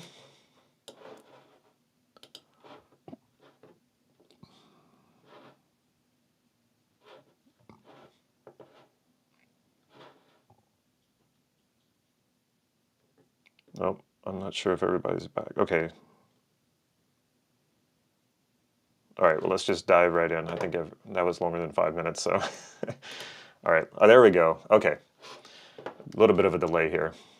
Okay, so number 3, transform. What am I talking about? What are we going to transform? Without the ability to transform yourself at will and with predictable results, your visions will always seem like something out there that you have to chase. Good for motivation, but not good for living a fulfilling life. We don't want to feel like we're always chasing visions. So discovering your vision, discovering your values, creating a vision out of that sets your direction. There's another very necessary step though. When you become the person who already has it, creating the life that will truly fulfill you becomes automatic. Now, here's that main difference. When I was talking about like law of attraction, law of assumption, their focus is pretending like you already have something that you don't really have yet. It's kind of like affirmations. Why I don't like affirmations. You can stand in front of the mirror and tell yourself that you're like a millionaire when you're really not. And you do this over and over again. And the idea is to try to convince yourself that you already are that, so that suddenly you'll somehow make it. And I've never found that to work, and I don't know anybody that actually works for. This is different. This is not about pretending you have something. This is about truly transforming into that person who has it. So it is a very clear distinction. I think a lot of people miss this though. So it's really important that you pay attention to what I'm giving you here. What would it be like if instead of chasing your values, you become your values? What if you embodied each one of your values as certain and solid qualities of your identity, so you never have to strive for them ever again? You would just naturally align with your values because that's just who you are. So this is what we're talking about. Not just aligning, not just focusing, but actually being the very thing that you value. Now, I want to tell a little more of my story because this is how I came to this. This is how I understood this, and I was stuck. So I had done all of this NLP training for a period of 2 to 3 years. I'd had major breakthroughs, changed my life completely. And then I fell into another one of these plateaus. Now, this was not a depression. I was still happy, still fulfilled, but I was stuck. I was stuck in this plateau. And this was confounding to me because I thought, wait a minute. I did all these years, these last few years of changing my life around so much and doing all these, learning all this NLP and applying these processes and techniques. And I got so far. Why is this stuff not working for me anymore? And it was because of a lot of the NLP processes and techniques that I was taught incorrectly. And it's amazing how powerful NLP is, because even when it's taught incorrectly, it's still extraordinarily effective. And that's when this guy entered my life, Steve Andres, my mentor. And what he showed me was what I was missing. Partially, the things that I was taught wrong, he corrected, said, okay, that's not the way that we do this. This is the way that it's done. And as he was mentoring me through this, I kept asking him more and more questions. Like I would email him question after question, and he would say, "Okay, I can't keep up with your emails. I can't keep up with all the writing. So let's get on a Skype call, and then I'll answer your questions, and then we can do that faster that way." And then we'd get on a Skype call, and like same thing. I'm just asking one question after another, and just by having conversations with Steve, I couldn't believe what I was learning. It was far more than I had learned in years. And this kept up for a while, and he was finally like, "Okay, Damon, you're taking up a lot of my time," which he was giving to me generously. And he said, I think I know what you're looking for, and I think this is the thing that you want. There's a model I created called the self-concept model. Go learn that model, and as you're learning it, as you need help, let me know, and I'll help you out with that. But I'm pretty sure this is what you're looking for. And I was like, great, because I didn't know what I was looking for. I just knew that something was missing. I was hungry for something. I knew something was there that I wasn't able to access. And now he's telling me, I think this is it. And so, of course, I jumped right on it. And this model, the self-concept model, once I started using it, I was doing all of the exercises that he prescribed. And then I went to transform my very first quality. And I'm going to explain what I mean by this. We're going to break this down. And when I did that, the quality was gratitude. And at the time, before I transformed it, if you asked me if I was a grateful person, I would have told you, well, sometimes I am and sometimes I'm not. Now, gratitude is one of the greatest qualities you can have. Gratitude is one of the greatest resources we can have. It's very grounding. You can't have too much of it. It puts the action back into you. It makes you engage. It's very motivating. It's very resourceful. And so I went about using the model that he had taught me to transform this quality from an ambiguous quality to a certain and solid quality. And we don't fake anything when we do this. We use real information from our experiences to make this transformation happen.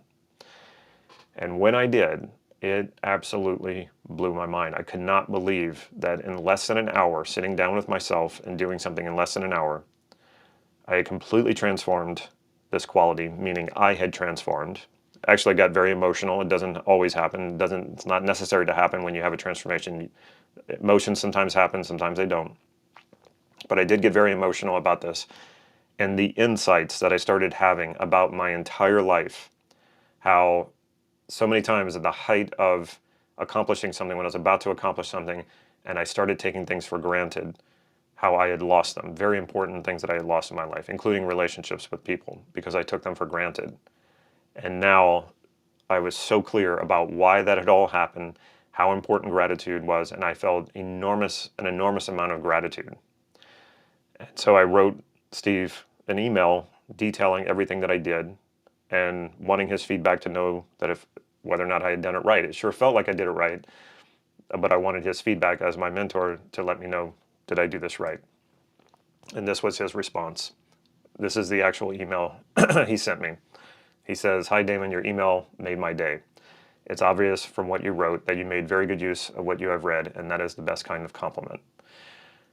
He goes on to say, "Given what you have done so far, maybe you should teach it after practicing it and making it your own." Now, at the time when I was trying to figure out my way as an NLP teacher and an NLP coach, this was exactly what I was looking for. A model that no one else was teaching because Steve was retired. And not just a model, the most powerful model I had ever encountered in my life. And in fact, when I think about what Maslow had set out to do, and Maslow had mentored my mentor, and he wasn't able to do. His hierarchy of needs is a nice idea, it's a nice ideal, but it doesn't actually show you how to transform, and there's a lot of problems with it. Steve actually created what Maslow set out to do. And I realized that this was the most powerful model that pretty much does what we are trying to do in personal development and human potential, which is not just to accomplish a bunch of things, but it's to become the person we want to be, the person who's creating that fulfilling life for yourself. And that takes not chasing things down and accomplishing a lot of things. That takes being that person. And when you are that person, accomplishing things is like the byproduct. You don't have to try so hard. Of course, it takes effort. But you become naturally engaged and you just do it. And I thought, the possibilities of this model were so overwhelming that whenever Steve mentioned me teaching it, my knees got weak. And I was like, I don't know if I can do this. And that was my reply to him. And he just wrote back and said, well, why not? You seem to be understanding it. You seem to be able to make it work. I'm retired. If you're not going to teach it, there's probably no one else who will. I couldn't believe this. I got everything I wanted. It was staring me right in the face. And then it was so big, so powerful that I was just like, I don't know if I can do this. And so I said, all right, let me do this. Let me keep working with the model and using it on myself. Maybe this was a fluke. Maybe I won't be able to make more transformations happen. And but if I can make those transformations happen, then I want to try it with other people to make sure it's not just me, that other people can transform if I guide them through the process.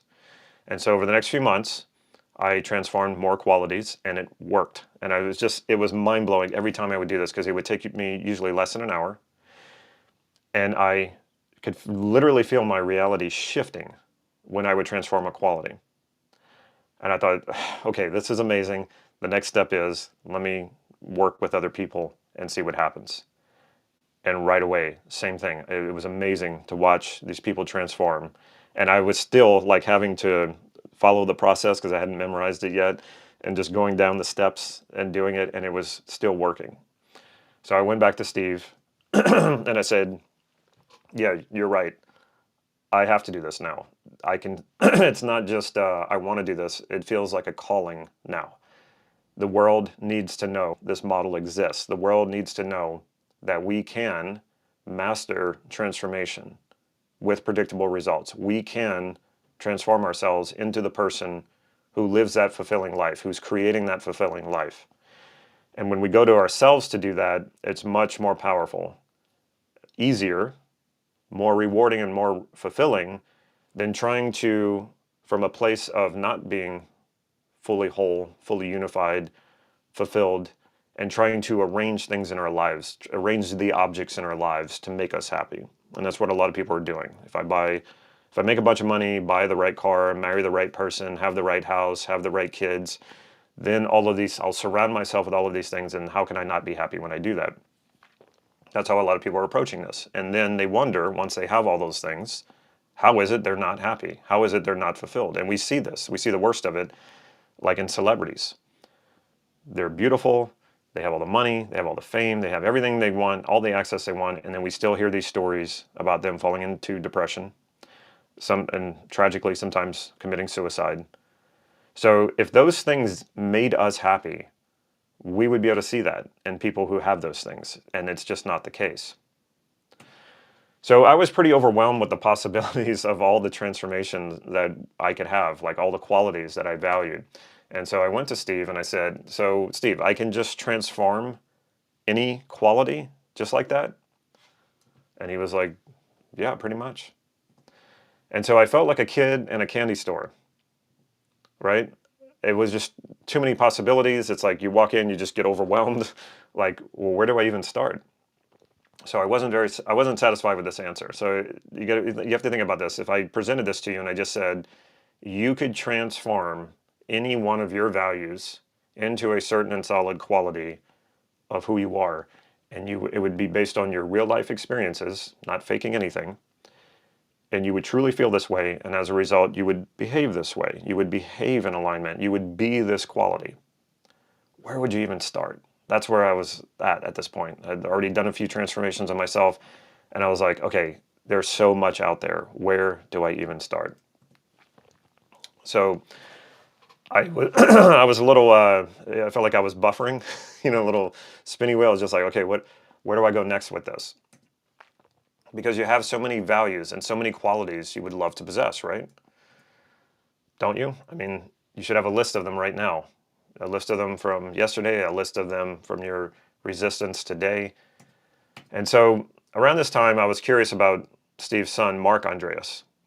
And so his mother, Connie Ray Andreas, my mentor's wife, had created a process called core transformation. I think I saw some people posting about it here. It's a great model. I don't find it as transformational as the self-concept model, obviously. But I was curious about this model, so I brought Mark in to teach it here in Santa Cruz.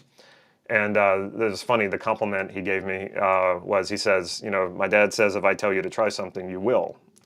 I was like, yeah, pretty much. And I thought that was funny, but then I realized what was happening here is a lot of people, because Steve was really well known, he was a legend, still is, in the field of NLP. So a lot of people would go to Steve and ask for help, and he would tell them, go try this or go try that. And apparently they wouldn't. And apparently I would. Every time he told me to go and try something, I would go and do it. And so when he tells me, hey, I got this self-concept model, go try it. And I did. And so this was what he told his son Mark about me. It was, Damon will actually put this to work. He will try this. And this is what I was trying to tell everyone here from the beginning yesterday, that if you see that this makes sense for you, that you promise me that you're going to try it. This is so important because you never know what you're missing. So after core transformation, starts off as a values-based model, and I'd never seen this before. I had learned values elicitation in pretty much all of the NLP trainings I attended, but they always stopped short. Like maybe you're doing a well-formed outcome, so you have a goal, and then you want to know like what is the value behind that, and maybe you elicit one value, and then that's where they stopped. They would not take this values elicitation process any further. Well, core transformation did, and it was the first time I'd ever seen an NLP model that did that. So I was really excited, and I thought, there has to be a way to bring this values elicitation into the self-concept work. And maybe this is the missing piece that I've been needing to guide my practice. So I thought, what if I did that? What if I brought values elicitation, which is everything that I taught you yesterday, what if I apply that to the self-concept model, combining values elicitation with the self-concept model? So here's what we're talking about: discovering who you want to become, understanding who you are, and transforming yourself. So here's what you want to do right now. Chunk your life down into 3 to 5 major life contexts. Okay, so no more than 5, no fewer than 3. So this could be your career, this could be your marriage, this could be a hobby, or you could put, if you have multiple hobbies, you could put all of them into one category called hobby or hobbies. However you see this: career, social life, family life, hobby, health, however it makes sense to you to break your life down. And what this does is it just makes it easier to manage, because when we think total life, all of life, like it's just too big to manage and try to go at directly. So break your life down into 3 to 5 major life contexts. And then you will elicit your values from each context. Now, you did this yesterday. And so yesterday, I also mentioned when you were doing the hierarchy to make sure that you stay in the context of the goal that you originally set out. So if you just have a goal and you're like, well, I don't know, I'm not thinking in terms of context, I'm really only thinking in terms of a goal, then just ask yourself, well, what context would that goal be in? If it's a money goal, you might consider that your financial context, the financial context of your life. If it's a career goal, then obviously it's career. If it's a relationship goal, maybe it's your marriage. So you either start with the goal and then ask yourself, well, what context does it belong to? Or you just start with the context. It's fine to do just that. Because you can start with the context and just ask yourself, well, what's important to me in this context? What's important to me in my career? What's important to me in my marriage? What's important to me as a parent? Whatever context makes sense for you. So you want to elicit your values from each one of these contexts. So like I said, no more than 5, no fewer than 3. And then you ask yourself, in my career, what do I want? Just like I mentioned, you're just going to elicit those values. And the other way to go about it is to think of a tangible goal and then elicit your values, discover the hierarchy of those values, everything that we did yesterday. And what you're going to do is you're going to compile a set of values in each context of your life. And you create that vision for every area of your life. So you have multiple visions, one for each important context of your life. I was already kind of hinting at this or mentioning it lightly yesterday. So when you have all these visions, so no more than 5, no fewer than 3, you're going to start to notice that they will kind of start to consolidate a little bit. You'll get this overarching sort of vision for your life. But it's when we chunk down a little bit, like context to context, makes it more manageable, makes it more actionable, because you can see with more detail what exactly you need to do to create this. And then the next step is to take the self-concept model into this. And it is the most transformational NLP model. And I say NLP model. I would say it's the most transformational anything that I've ever come across. Steve was right that this was exactly what I was looking for. And I couldn't believe that this model was sort of hiding in plain sight. It had been around for quite some time. And, I guess the problem is like, how do you begin to market such a thing? How do you begin to get the word out there that this thing exists? Because when I tried to, I kind of sounded like everybody else who just sort of is making the same claims. And I'm like, but no, this is real. Like, you can actually transform. You can actually use this to transform. But yeah, that's what everybody is saying, right? So here's how it works. And I want you to relax. If you're taking notes, put your pen down. I want you to have an understanding of this. This will stay up on YouTube. You can come back to it later. So just relax and just get these understandings in, okay? Your self-concept is the mother of all of your beliefs. When I use the word belief, I'm using that interchangeably with concept and generalization. They're pretty much all the same, the way that I mean them. And categorization. So a category is also a generalization. It's also a belief. How I categorize myself is what I believe about myself. The self-concept is the spine that structures your reality. Without a sense of self, you don't even know that you're living in a reality. So your sense of self creates the reality around you. So why not go to the source when it comes to making changes in your life that you want to stick? So we can maybe work on beliefs about the world around us. I might believe that I live in a world of scarcity, and I want to change that belief to a belief that I live in a world of abundance. But that's not as powerful as if you changed a belief about who you are, that you yourself are an abundant person. Now, how would that be different than just changing a belief about the outside world? We're going to get into this. So what if you could transform yourself with predictable results in under an hour? What could you do in your life with that ability? So some key understandings here. How you create your sense of self is what we're going to explore. How you create your sense of reality, so how your sense of self creates your sense of reality. How transformation happens. And once you fully understand these hows, you can create all of the purpose, value, and meaning you want in your life, as well as access your potential to create the life you want to live. If these understandings are not what you're currently working toward, it's time to change what you're doing, because anything else is not going to get you to your highest potential.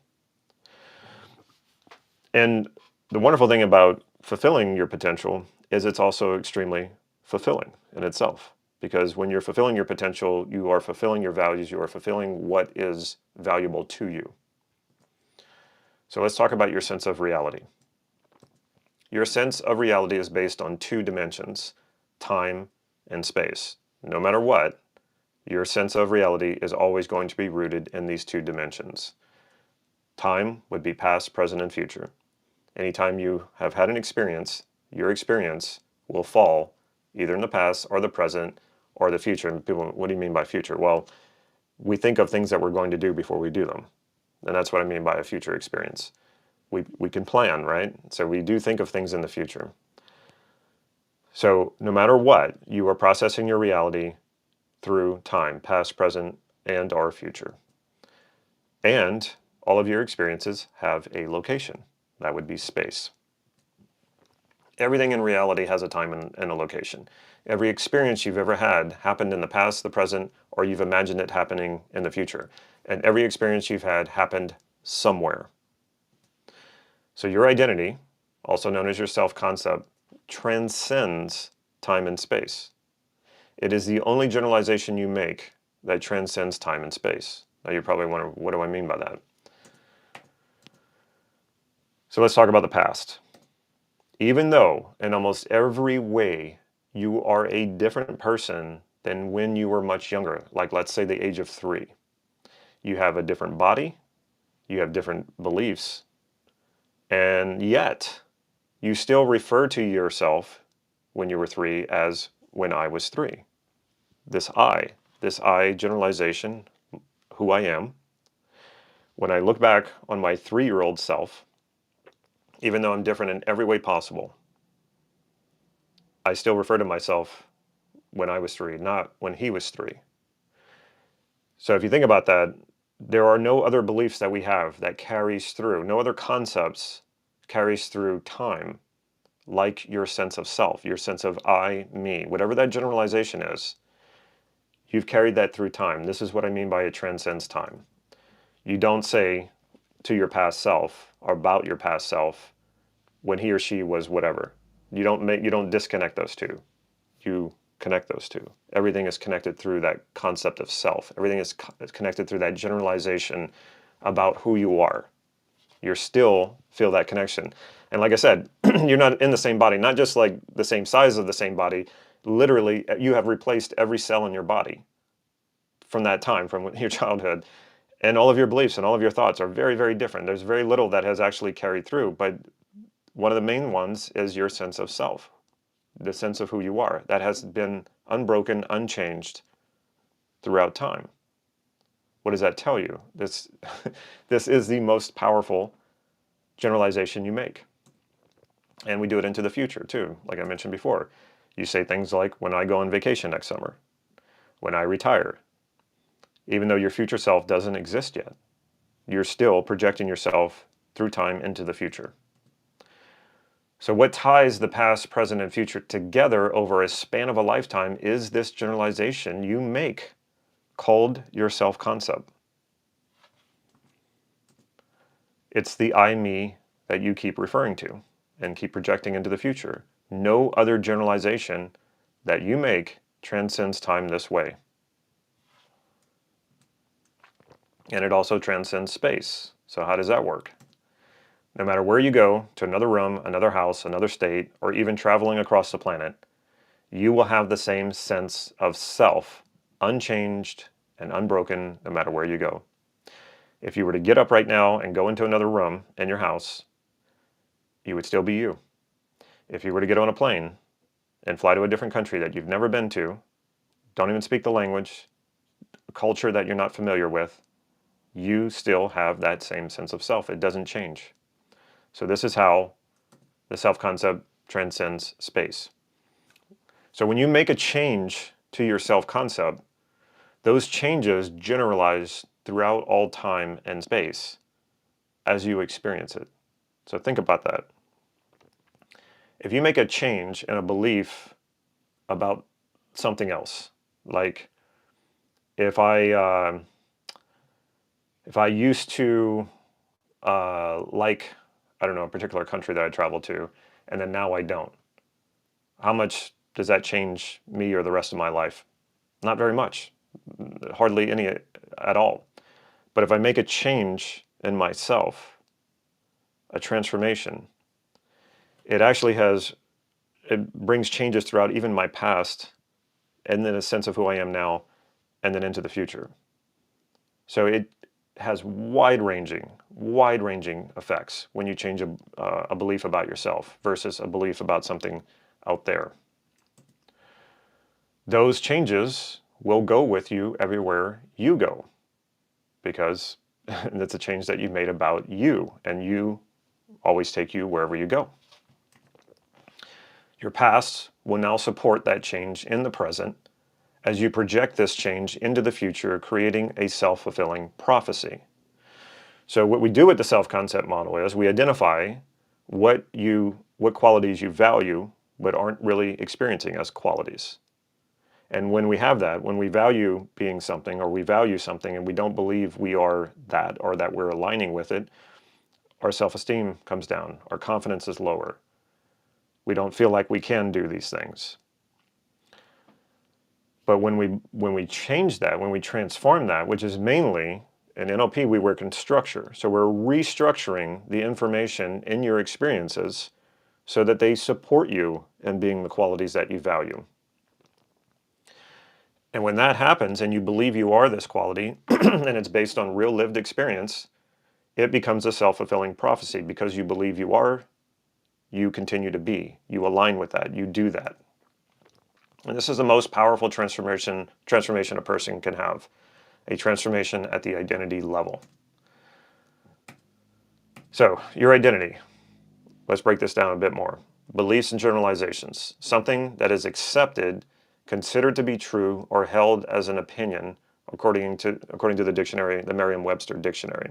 That's how they define beliefs and generalizations. Something that is accepted, considered to be true, or held as an opinion.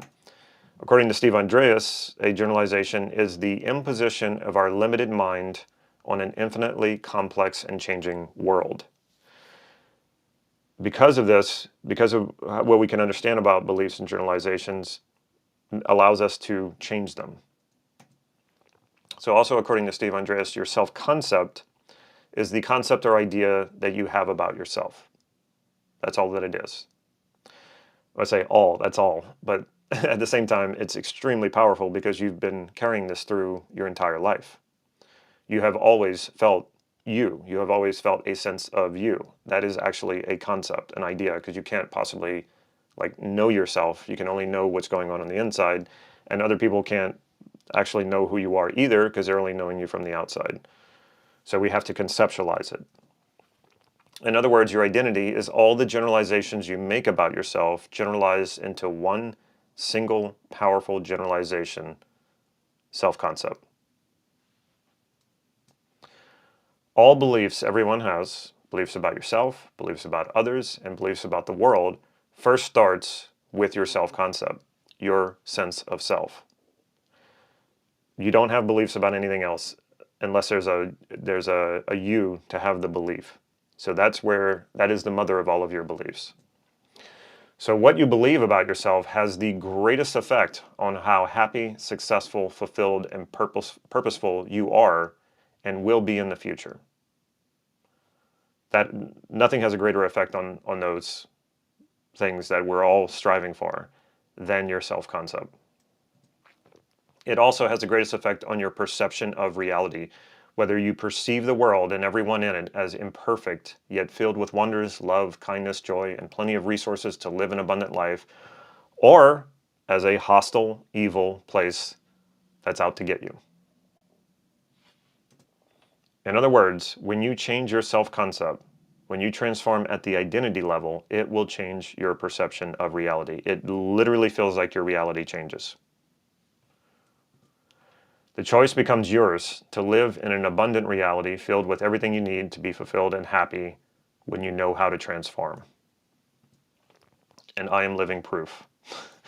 If I can go from a rather depressive, concept of self, because I fell into depression more than once, and I thought of myself as a depressive person, I thought of myself as a failure. If I can go from that to the life that I'm living now, and the happiness that I have now, and the fulfillment that I have now, and I'm telling you, it is this model that got me here. If I can do that, anyone can. I am living proof of that. So how do we use these understandings to make transformations? A transformation is when a significant and profound shift in a person's thoughts, emotions, behaviors, beliefs, or identity occurs, resulting in a fundamental reorganization of one's internal processes and perception of reality. This might actually sound a little scary, and that's why people are afraid of change. However, if you have the right tools, if you have the right model, if you have a good teacher or mentor to guide you through this and principles to follow to make sure that you don't take wrong turns, this is the most exciting thing you have ever heard in your life, even if you don't understand that fully yet. You probably won't fully understand it until you actually use this model and make these transformations happen for yourself. And then you will totally agree with what I just said, that this is the most amazing thing ever, because it puts the power of fulfillment, purpose, meaning into your life, and you get to determine this. You get to make it happen. And you can predict the results of this. So once you know your values, you know exactly who you want to become. No amount of successes or achievements will matter if you do not believe you are what you value. And this is where people get into imposter syndrome. they're able to create all these things. They're able to achieve all these things. They're able to acquire and amass all of this wealth and resources and shiny objects. And then they feel like an imposter, like it's not real. Why? Because it doesn't matter how much you surround yourself with these things. If you don't believe it from the inside, it won't be real to you. And what ends up happening for people, if they don't get help with imposter syndrome, they end up finding a way to lose everything because they don't believe it. And then they get into this idea of deserving and not deserving and all of that nonsense and self-worth and all that. When you do what I'm showing you here, all of that stuff burns out. Who you believe you are becomes a self-fulfilling prophecy. And this is the it's like the good news keeps getting even better. So for example, when I showed you these values yesterday, and again, they're just for illustration purposes, I'm not telling everyone that this is the values you need to have. You want to elicit your values from yourself.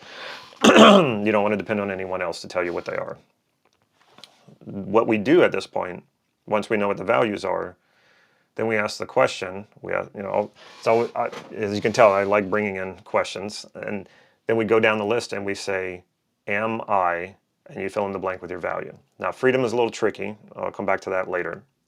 So basically, if these are my values, the next step toward transformation is to ask myself if I am each one of these, engage my own responses. So I would say, am I at peace? Am I a loving person? Am I a lovable person? Am I a joyful person? Am I a passionate person? So this is how we do this. Now, I'm checking in with myself. What do I believe is true? And it does not help me to fake it. It does not help me to lie to myself and say, oh yeah, I really do feel like I'm a loving person when I don't really feel like I am. Or I am a joyful person when I don't really feel it. So that only one of three answers is going to happen when you ask these questions of your values, when you now bring it to the context of your identity. Either you're going to say, yes, I am this quality, and you feel it certain and solid, and you have plenty of examples. You could, show this. You could make even a presentation about it. Or you're going to feel like, no, I'm not, meaning you actually identify as the opposite, the negative opposite. Or you'll say something like, well, sometimes I am and sometimes I'm not. And that's what we call ambiguous.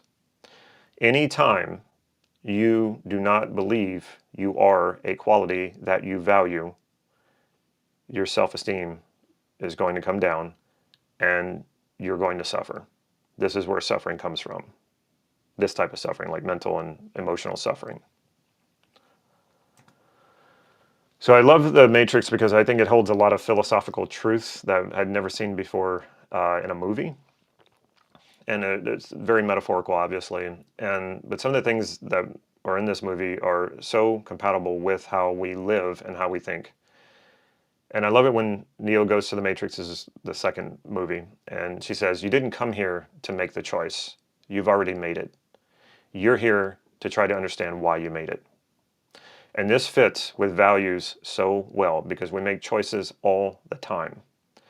And we make choices without thinking about it, and that is driven by your values, but these values are mostly unconscious. So you don't even really understand the choices you have already made in your mind that holds your life in place the way that it is now. And this is why so often we feel like change is impossible or change is too hard, because we've already made the choices. We don't understand them. So the next step is to understand those choices. Your choices are driven by your intentions, values, and by what you believe about yourself. More specifically, what you believe you are capable of. So if you have an intention and you want to fulfill this intention, but you believe you are not capable, or you believe you are not what you value, that's going to make it very difficult to fulfill that intention. Nearly impossible. Most of the time impossible. So in other words, even if you value success, if you believe you are a failure, you will find a way to fail. There's no escaping who you believe you are. You will make choices that will cause you to fail. And people are like, well, wait, why would I do that? There's a very good reason why you do that. There's something called cognitive dissonance. if we detach from what we believe is true about ourselves, then we slip into chaos and confusion. And you are not hardwired to succeed in life. You are hardwired to survive. And chaos and confusion are direct threats to your sense of survival. And this is why so many people are focused on security, even though they're safe. In order to understand your choices that lead to failure, you'll start blaming, because it doesn't make sense, right? So we'll blame other people, we'll blame the economy, we'll even blame ourselves. Does any of this help? No, not a bit. It doesn't do any good at all. It just offsets your understanding. It stops you from getting to the next level of understanding what you need to understand. Blame will only cause you to remain stuck, and that includes blaming yourself. Blaming yourself and taking responsibility for your life are two different things. One is a judgment, and one is about acceptance. And acceptance will take you much, much further than judgment. When you know your values, you know what fulfills you. Now you have a map of what fulfills you. But what you believe about yourself will determine whether or not you will reach that fulfillment. Because if you don't believe it, it's not going to happen. When your behavior and your beliefs align with your values, you will experience fulfillment and purpose. And this was the beautiful discovery that I had when I decided to take values elicitation into the self-concept model and elicited all of my values from all of the different contexts of my life. And that gave me the direction. This is what I needed to not feel overwhelmed by all the possibilities of what this model could do. And when I did that, when I transformed all of my values into certain and solid qualities of who I am, I felt purpose and meaning like I had never felt before. In fact, I didn't even know that such a thing was real or not. I had been taught that, to believe that. I was brought up in a very strict religion, and I was told that this is what purpose and meaning is in life, to follow this religion. And I never felt that. And so I eventually left the religion and kind of wondered. I just thought, that's purpose and meaning thing sounds great, but I feel like I'm kind of on my own just to kind of make sense of life and go about it the best way that I can. But when I did this, suddenly I felt purpose and meaning emanating from myself. I didn't need to get it from anything else. It was already here. You will also experience confidence and self-esteem, the kind that will make you fearless as you pursue your endeavors. And if you think about it, if you are what you value, and that is coming from you, you validate that. Would you be afraid to do anything? I mean, of course, if something is life-threatening or could really harm you, of course you would be afraid to do that. But all of those things that don't really threaten your life, don't threaten your money, all those things that we're afraid to do, but we're scared to do. What if you had this unstoppable belief that you are what you value? That would never affect you anymore. You would never be held back. So this is kind of how this works. If you value success and you believe you are a successful person, you're going to feel good about yourself. You're going to feel confident, right? And because you value success and you believe you are successful, you will behave in alignment with success. You will become more successful. And you will see more opportunities to be successful in the world.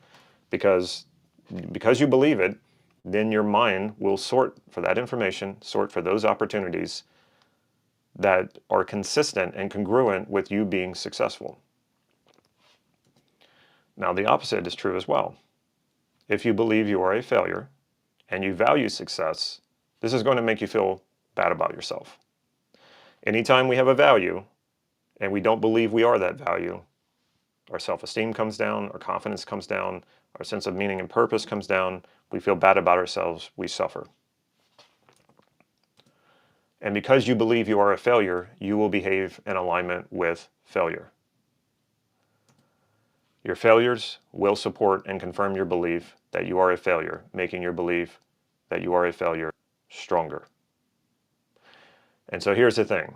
If you're failing in business or you're failing in your career, and the problem is the economy, like the local economy where you live, you can move. You can move to a different location and solve that problem. If you believe you're in the wrong career or in the wrong business, you can change careers, right?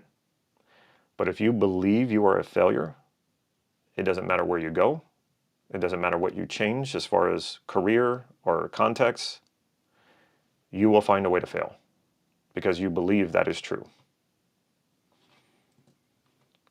So why don't we just act in opposition to our limiting beliefs? I mentioned this already. Why doesn't a person who believes they're a failure just do successful things in order to break through the limitation, right? If that's all it is, isn't it that simple?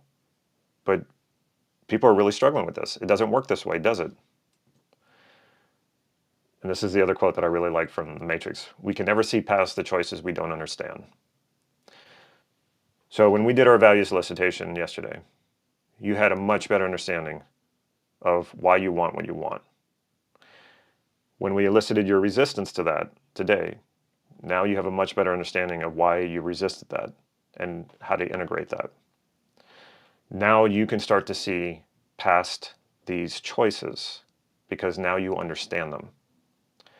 But if you don't understand that, if you don't understand your intentions, if you don't understand because they're unconscious, and if you don't understand the values because they're unconscious, you cannot see past your choices because you don't understand them. So the values elicitation, especially around your resistance, now gets you to understand why you do what you do, why you choose what you choose. Now, you are not hardwired for success, happiness, and fulfillment. I mentioned this already. This is not what we're hardwired for. We're hardwired to survive. And this is why we hyperfixate on security and safety, even when we're secure and when we're safe. We're so focused on this. Why? Because this is what we're hardwired to do. But if we can know this, and I'm telling you this now, we can consciously change it. We're not stuck here. We're not stuck in survival mode. You can change it by understanding it, understanding the choices, right? In order to survive in a chaotic world filled with unknowns, nature wired you to avoid confusion and chaos and align with what is familiar and clear, even if it makes you unhappy. Even if it makes you unhappy. How many times have we failed because we're familiar with failure? And so that's what's normal to us, so that's what we do, and then we're just okay with it, rather than really going for it and succeeding. So this is how you've created, this is how this model, this is like the spine of the model, and this is how your things are happening for you. We start at the level of experiences. So experience is subjective. Experience has a beginning and an ending, which means it has a middle. But you have not truly experienced a beginning and an ending. You don't remember being born. You're not dead yet because you can hear me. So you've never experienced an actual ending. What has been true for you for your entire life is you have been one stream of consciousness, unbroken, since the time you were born or since the time you had consciousness. Because this is too much information for us to process, we start breaking this information up into chunks. And this is what we call experiences. And this is also what helps us navigate life, and it's what helps us build beliefs, because there's so many unknowns in the world. But I'm born, I'm living, I'm starting to live, and as this information starts to come in through my 5 senses, I start to select and collect information to make sense of it and turn it into experiences. This is a good experience, this is a bad experience. This is a happy experience, this is a sad experience. So we start selecting and collecting this information and turning it into experiences, bite-sized chunks that we can understand and make meaning of. So once we have an experience, we label it. We can call that an evaluation or a categorization. What does this experience mean to me? And that includes experiences that we label as meaningless. That is, in a sense, a meaning. So once we select and collect enough of these experiences, and these experiences have to do with me, this, parents are calling me this name. They call me Damon. Everybody else calls me Damon. So I start to generalize an experience of I'm this person called Damon, and I'm having these experiences. And so, for example, I make a good grade on a test in grade school. I bring that home to my mother, or the teacher says, "You're smart," because I made a good grade. And then it starts to build this experience of being smart. I take the test home, I show it to my mother, she tells me I'm smart. She puts it on the refrigerator. Dad comes home, tells me I'm smart. And then the neighbor comes over, sees the test and says, oh, your son is smart. And so I build this experience of being smart. And because I have a sense of this, I start looking for it in the world. And I start having more of these smart experiences. So as I do this, I cultivate a belief about myself that I am intelligent. And so this is a quality. Quality being a generalization about an aspect of who I am. Now, in this sense, we also use qualities in the negative sense because they're neutral. They're about aspects. So if I was told at school by someone that I was dumb because of something I did, and I go home to my mother and I say, hey, Mom, this person called me dumb because I did this thing. And she goes, well, what you did was kind of dumb. And then Dad comes home and I'm looking for some relief and I tell him what happened. And he says, yeah, well, son, that was kind of dumb. Now I'm starting to build this experience and this quality of me being dumb. I see myself as being dumb now. Now, how do you think that affects those two kids? If they grew up in the same place, both middle class, same resources, all of that, one grows up believing he's intelligent, one grows up believing he's dumb. How do you think that's going to affect their lives? How do you think they're going to live different lives? It's going to be radically different. When we generalize all of our qualities, both positive and negative, it creates a bigger generalization called self-concept. So your self-concept is the generalization about all of the beliefs you have about yourself, both positive and negative. That is your sense of self-concept. How I feel about that sense of self, how I feel about who I believe I am, is self-esteem. If I like who I am, if I like that concept of who I am, then I get high self-esteem. If I don't like who I am, I get low self-esteem. Now, where does this come from? The qualities. Your self-concept is too big of a generalization to go at head on. So we have to chunk it down to the qualities. And the qualities, when you look at your values, your values tell you what qualities you value. If I am the qualities, if I'm a quality that I don't value, like let's say I believe I'm a failure, and that's a generalization I make about myself, so that's a quality. And I value success, this is going to make me feel bad. This is going to limit my potential. I'm not going to try as much, or maybe not at all, if I believe I'm always going to fail. When I transform that belief from failure to success, I am a success, and I base that on actual real lived experiences. So I flip that generalization to a quality I value. That will alter my sense of self.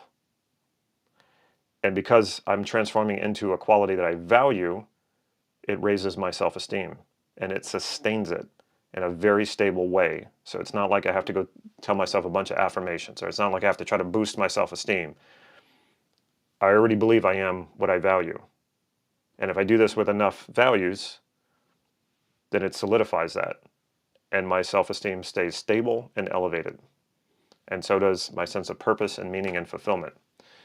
So a quality is a generalization about an aspect of who you are based on behaviors and experiences that support this generalization about yourself. Examples would be happy, successful, fun, optimistic, authentic, unhappy, pessimistic, cynical, lazy, etc. So when I say qualities, like I said, they can be positive or negative. They're generalizations about aspects of who you are. So we use this setup to transform our qualities into the qualities that we value. And how do we know that? Because of our values elicitation that we do. And we go through those values and we ask ourselves, am I? And then if I'm not, then I know this is where I need to do some of the work. I need to transform this quality. And the result is amazing. When you use your values to understand who you want to become, use the self-concept model to transform yourself into what you value, the results are amazing. You become all that you value, and not like, oh, I'm just going to sit on the couch because I believe I'm all the great things that I value. No, because we're talking about value here. This is engagement in life. This is actually getting up and doing things, and not having to feel like you need to motivate yourself, because you are the motivation, because you are what you believe you value. Instead of being an unfulfilled person, not living up to your potential while chasing goals that wouldn't make you happy, even if you achieve them, you become a happy, successful, accomplished, and fulfilled person pursuing the wonders of your potential because you enjoy it, not because you have something to prove, not because you got to prove something to yourself or you got to raise your self-worth. No, you already are the value that you want to be, that you value. So now it's a matter of, well, what can I do? What would I like to try? Do you want that? Is that what you want?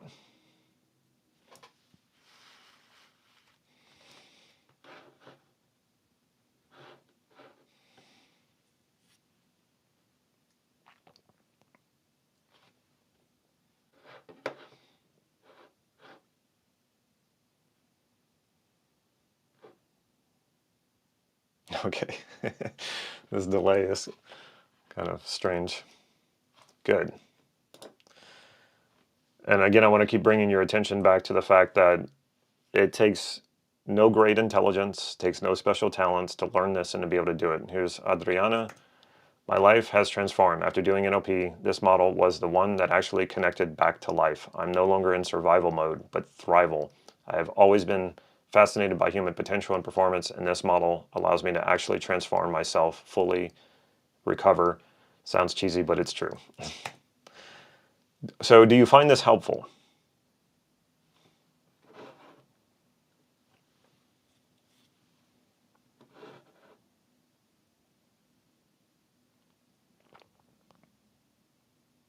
Good. Can you see how mastering the self-concept model will put the power of transformation in your hands?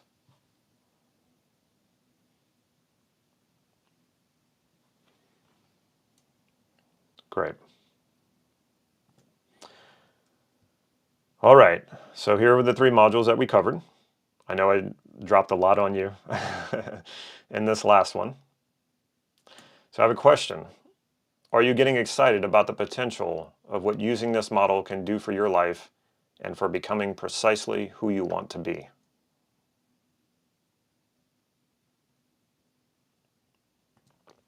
If we stopped the training right now, wouldn't you agree with me that this has been life-changing for you so far?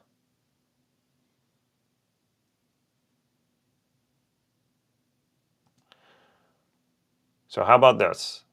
How about we do a 60-second recap on everything we covered yesterday and today?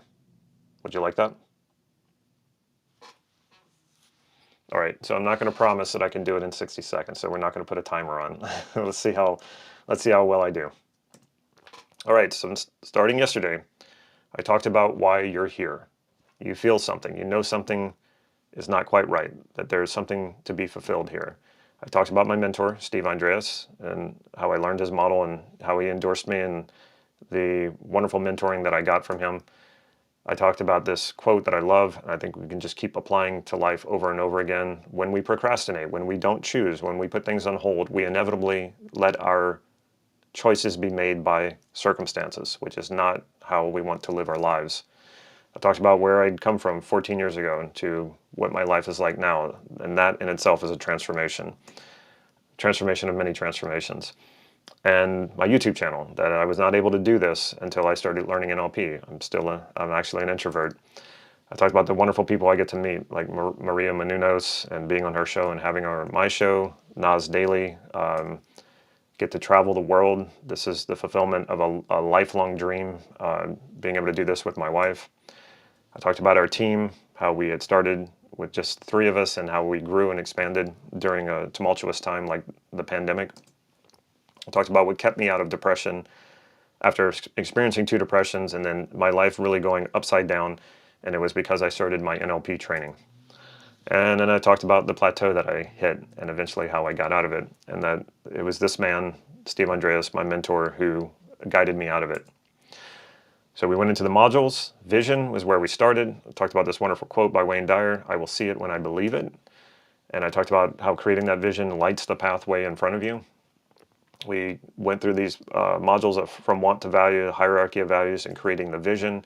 I gave you the questioning framework, how to question and elicit your values from these questions, creating the vision by adding all of your values and putting them out in front of you with an image of yourself as well. And I talked about how powerful a vision is because it's more like a compass. It always points the right direction. So we covered that entire module, and then we went into this earlier today, overcoming resistance and understanding what resistance truly is. I talked about the differences between the conscious mind and the unconscious mind, and they are one whole mind. You are one whole person. You're not made up of parts. And I can't think of a better way to explain how our resistant parts are working for and against us. And so the Japanese soldier who would not surrender and until his commander came back and gave him new orders. This is how resistance works within us. We need to give that resistance new orders while preserving the positive intention. And I talked about how to elicit that resistance with this questioning framework. And then we take those values that we elicit from the resistance and then we integrate that into our visions, making our visions more full, more integrated, more powerful.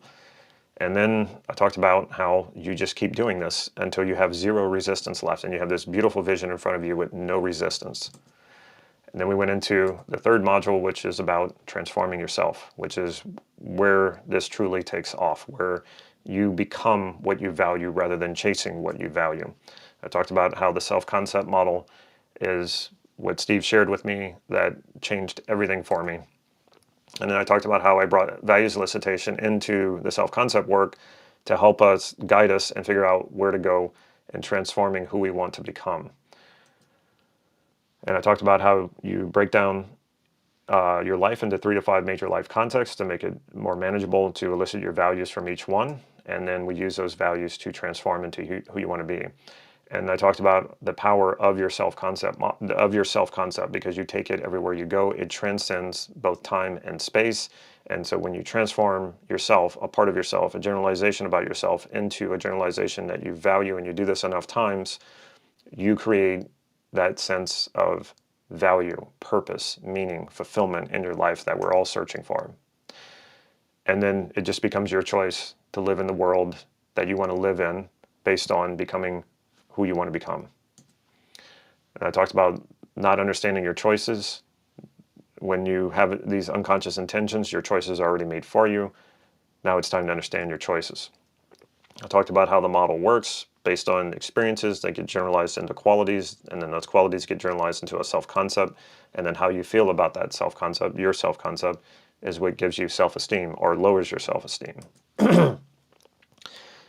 And the end result, where we want to end up, is being the value that we want to be. And that is the ultimate.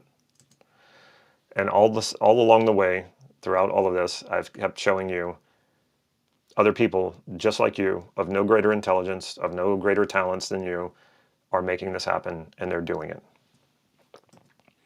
And I want to show you one in particular who Because I was like, was quite amazing. not only did, I felt like because during the process, you have to ask yourself, are you, Sure. whatever the quality is, Sure. are you, for me, outgoing? No. And it was like a hell no type of thing too. It wasn't just no, it was like no. And then after I did the process, I asked myself again, and I was like, yes. And the immediate thing that went through my mind was, I felt like I had been lying to myself this whole time. Wow. Like it was in there, and I just lied to myself this whole time about who I was. So that was amazing. And then when I went out, and I was like, my behavior changed. And I knew in my mind, like, I want to be the person who knows no stranger. Yeah, nice. And I kind of forgot about that moment until I think it was like 2 months later. I had a friend come up, and some people didn't know, like, I had a shyness. Yeah. Because of my personality, it doesn't seem shy. Yeah. But I didn't talk to strangers. Like it was stranger. And as an adult, I would still say stranger danger. So yeah, I didn't talk to them, but people didn't know, because when we went places where there were people, I would stay by them and follow them. Sure. But they didn't notice. So they were like, yeah, you talk to everybody. No, I was talking to you, and you only, because I was following you. Yeah. And then they have to think back to this, and they were like, yeah, you were. I was like, yeah, I don't talk to people that I don't know. So he came in, and we were in the grocery store, and I was like, you know, hey, Frank, hey, Jill. Like, I was talking to all these people, and I knew their names. And he was like, he looked at me, he was like, all right, shy guy. And I was like, that's when I really, I was like, holy, I am the person who knows no stranger. Yeah. Yeah. Because I knew all of their names and I didn't even realize it. Like, I had conversations with these people at the grocery store randomly. How do you think that has, when you think about your life trajectory, how do you think that one transformation has impacted the trajectory? Right now, like, Sure. it's a lot, because you begin to have different conversations, you make different friends, and then, like, financially, Sure, it's about to be crazy. So, that's you know, awesome. yeah, yeah. So it's about to be crazy. So previously, last year, 2019. Oh no, I got a low battery. So I never made six figures in my life, and my process was I'll make six figures, and then at some point I'll set a goal to make seven figures. And what it did, one day I woke up and I was like, I mean, it kind of like woke me up, and I was like, 2020, I should be able to do seven figures. Like, without, and it was like, without, and I was like, and I thought that was weird too, because I was like, it didn't make sense, because I was like, how can I skip like from a piece of six figures to seven? Like, that's crazy, because you got to make 83,000 a month. It's a lot, you know, to do seven figures. So I'm like, but I was so confident in it. Like, I don't have, and then I didn't have all the steps. I was like, I don't have all the steps, but it doesn't make sense for me to not be able to do it. That's what I knew.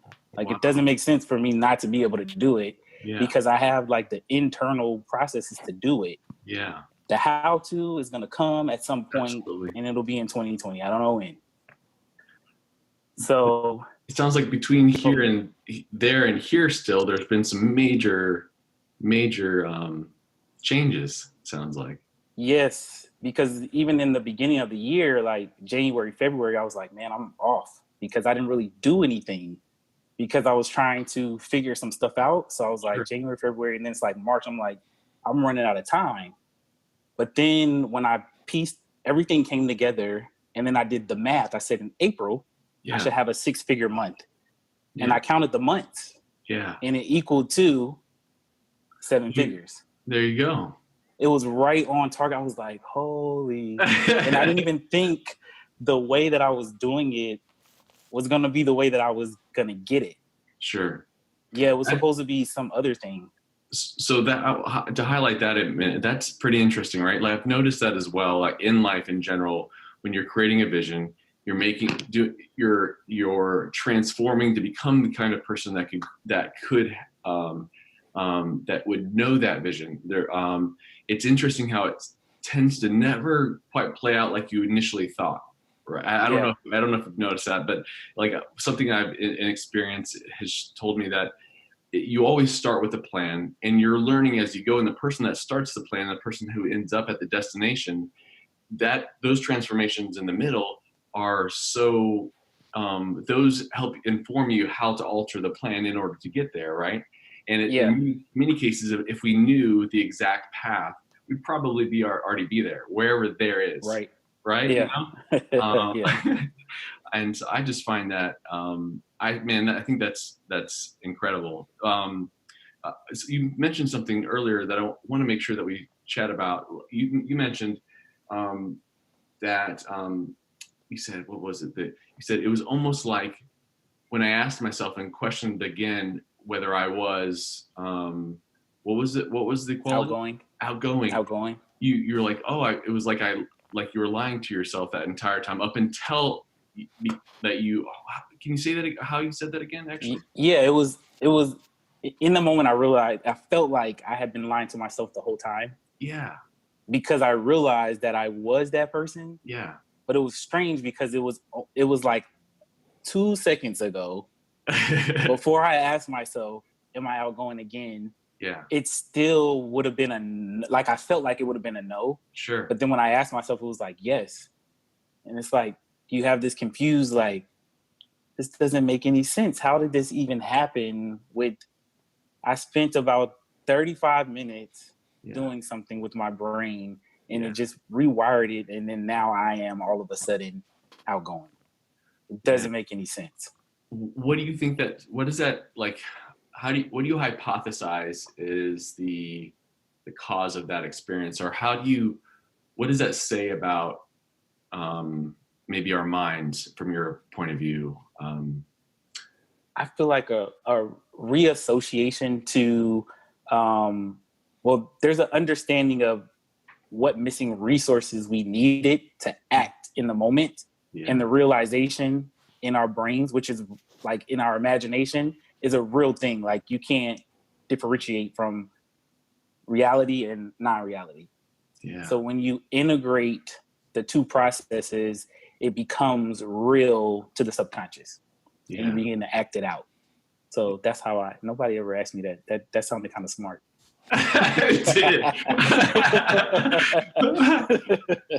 Yeah. So, and I think that, So it's a great interview. We don't have time to watch the whole thing. But some of you are asking questions like how do we go about doing this? And Antoine was basically saying it's a way of rewiring your brain. It's a way of restructuring your understanding, or restructuring the information. Because I was like, not only. How do we get, okay. Restructuring the information that you've already lived, that's already in your life, that's part of your experience. So knowing what you know now, is this a model you would love to learn and use?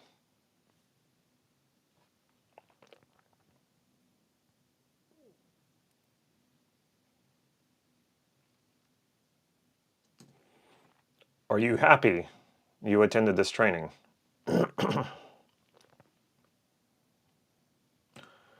Can you see how this model could transform your life?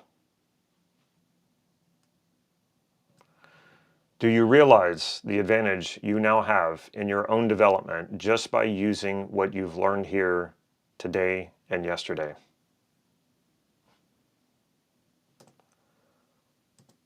Can you see yourself using this model to create the life you want to live by becoming who you want to be? Even if you just used a tiny fraction of what I've showed you, would you say your time here was well spent?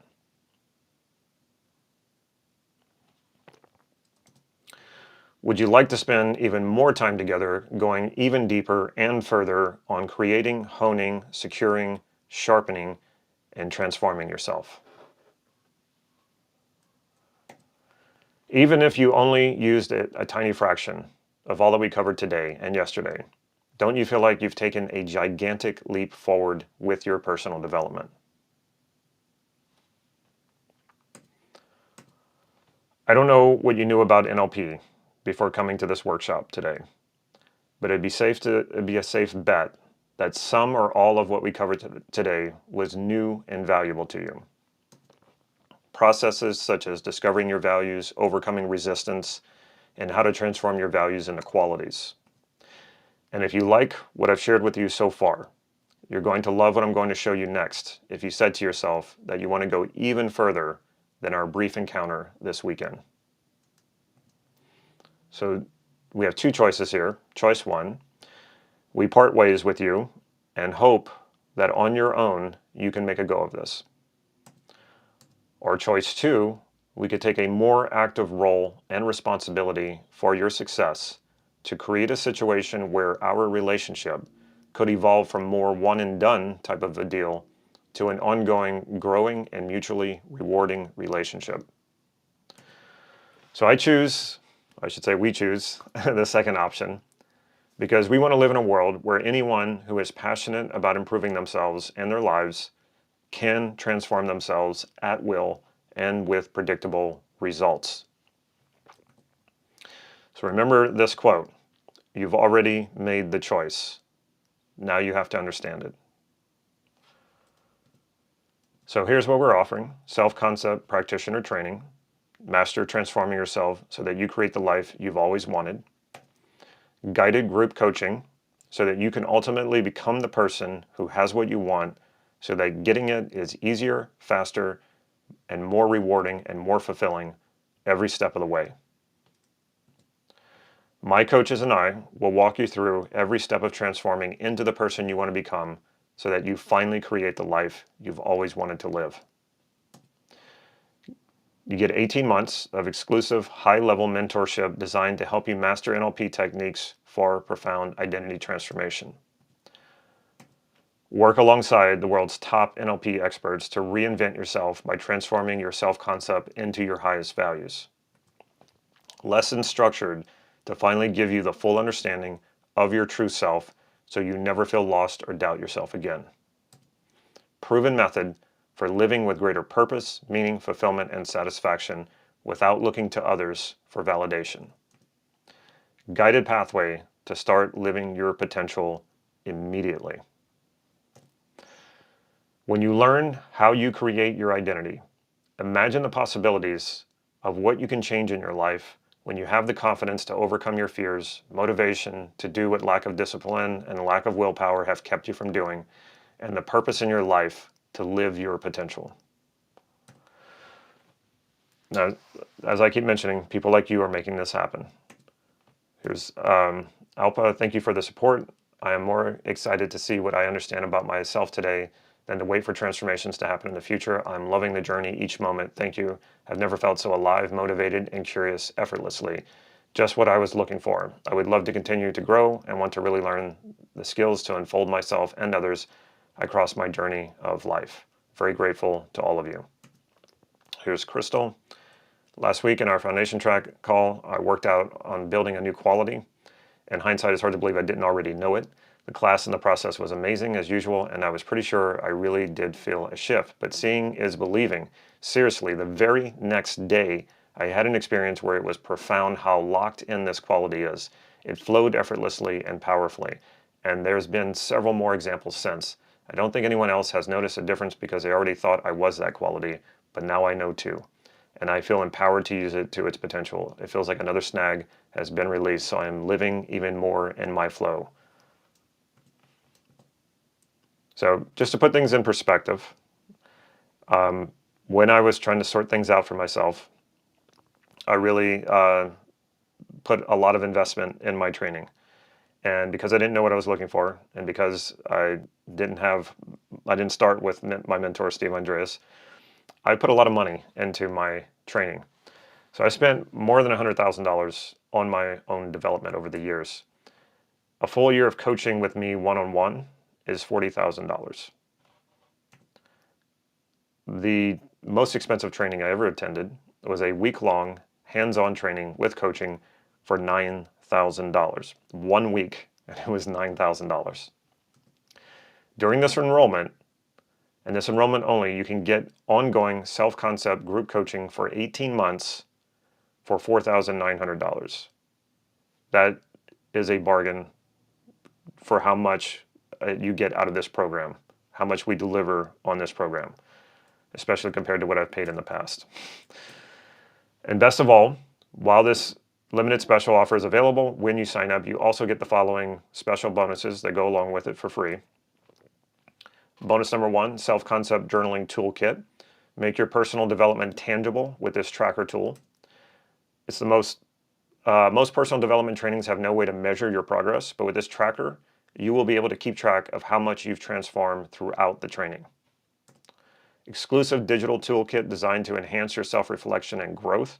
It includes templates, prompts, and exercises that align with the self-concept model, guiding you and tracking your transformation, and it reinforces your learning. Once you've completed the training and tracked your progress and every transformation along the way, you'll be able to look back and see just how far you've come in such a short amount of time. And again, people like you making this happen. Here's Anna. This is a truly transformational and joyful program for lifelong change. It's individualistic and relevant to each person. The trainers are caring, supportive, consistent, persistent, and carry you when you need them. The changes are real and can be achieved in a short time. So that's bonus number 1, the self-concept journaling toolkit. Bonus number 2, members-only community. Get continuous ongoing support to learn and master yourself and your transformations 24/7. You're never alone in this process. What we've learned is that we learn so much better with community and support.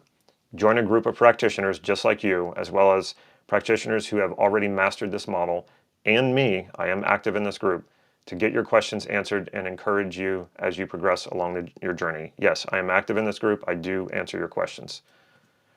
Receive all of the support you could possibly need, learn faster, and enjoy the process with this rich and diverse community of students and mentors. Make the world a better place by working together, transforming ourselves.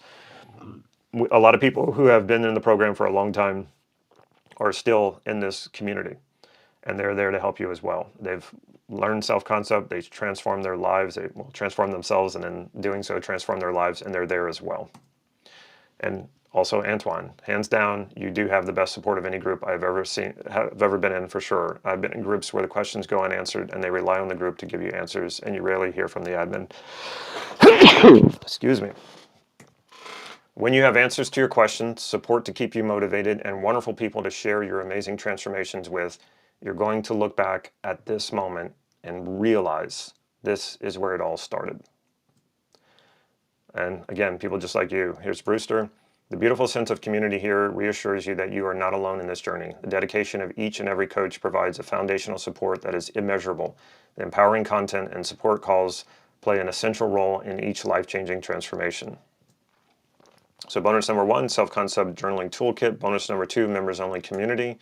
Bonus number 3, direct 90-day messenger access to me. Yes, yours truly. You can get this access to me for 90 days directly through a messenger app. Limited time bonus, direct messenger access to me for 90 days. Personalized insight, receive on-the-spot guidance from me, tailored just for you. Rapid progress, resolve doubts instantly, ensuring smoother and faster growth and mastering self-concept techniques. Unprecedented access. Such close mentorship with me is typically reserved for our self-concept coaches.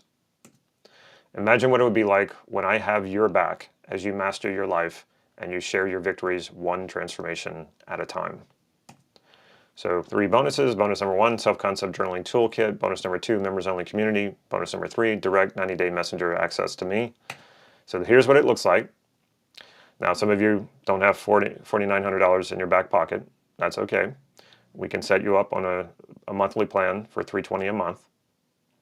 And you get all these bonuses, and you'll go to selfconceptcoaching.com to set up an appointment. So we don't just open the doors and let everybody in.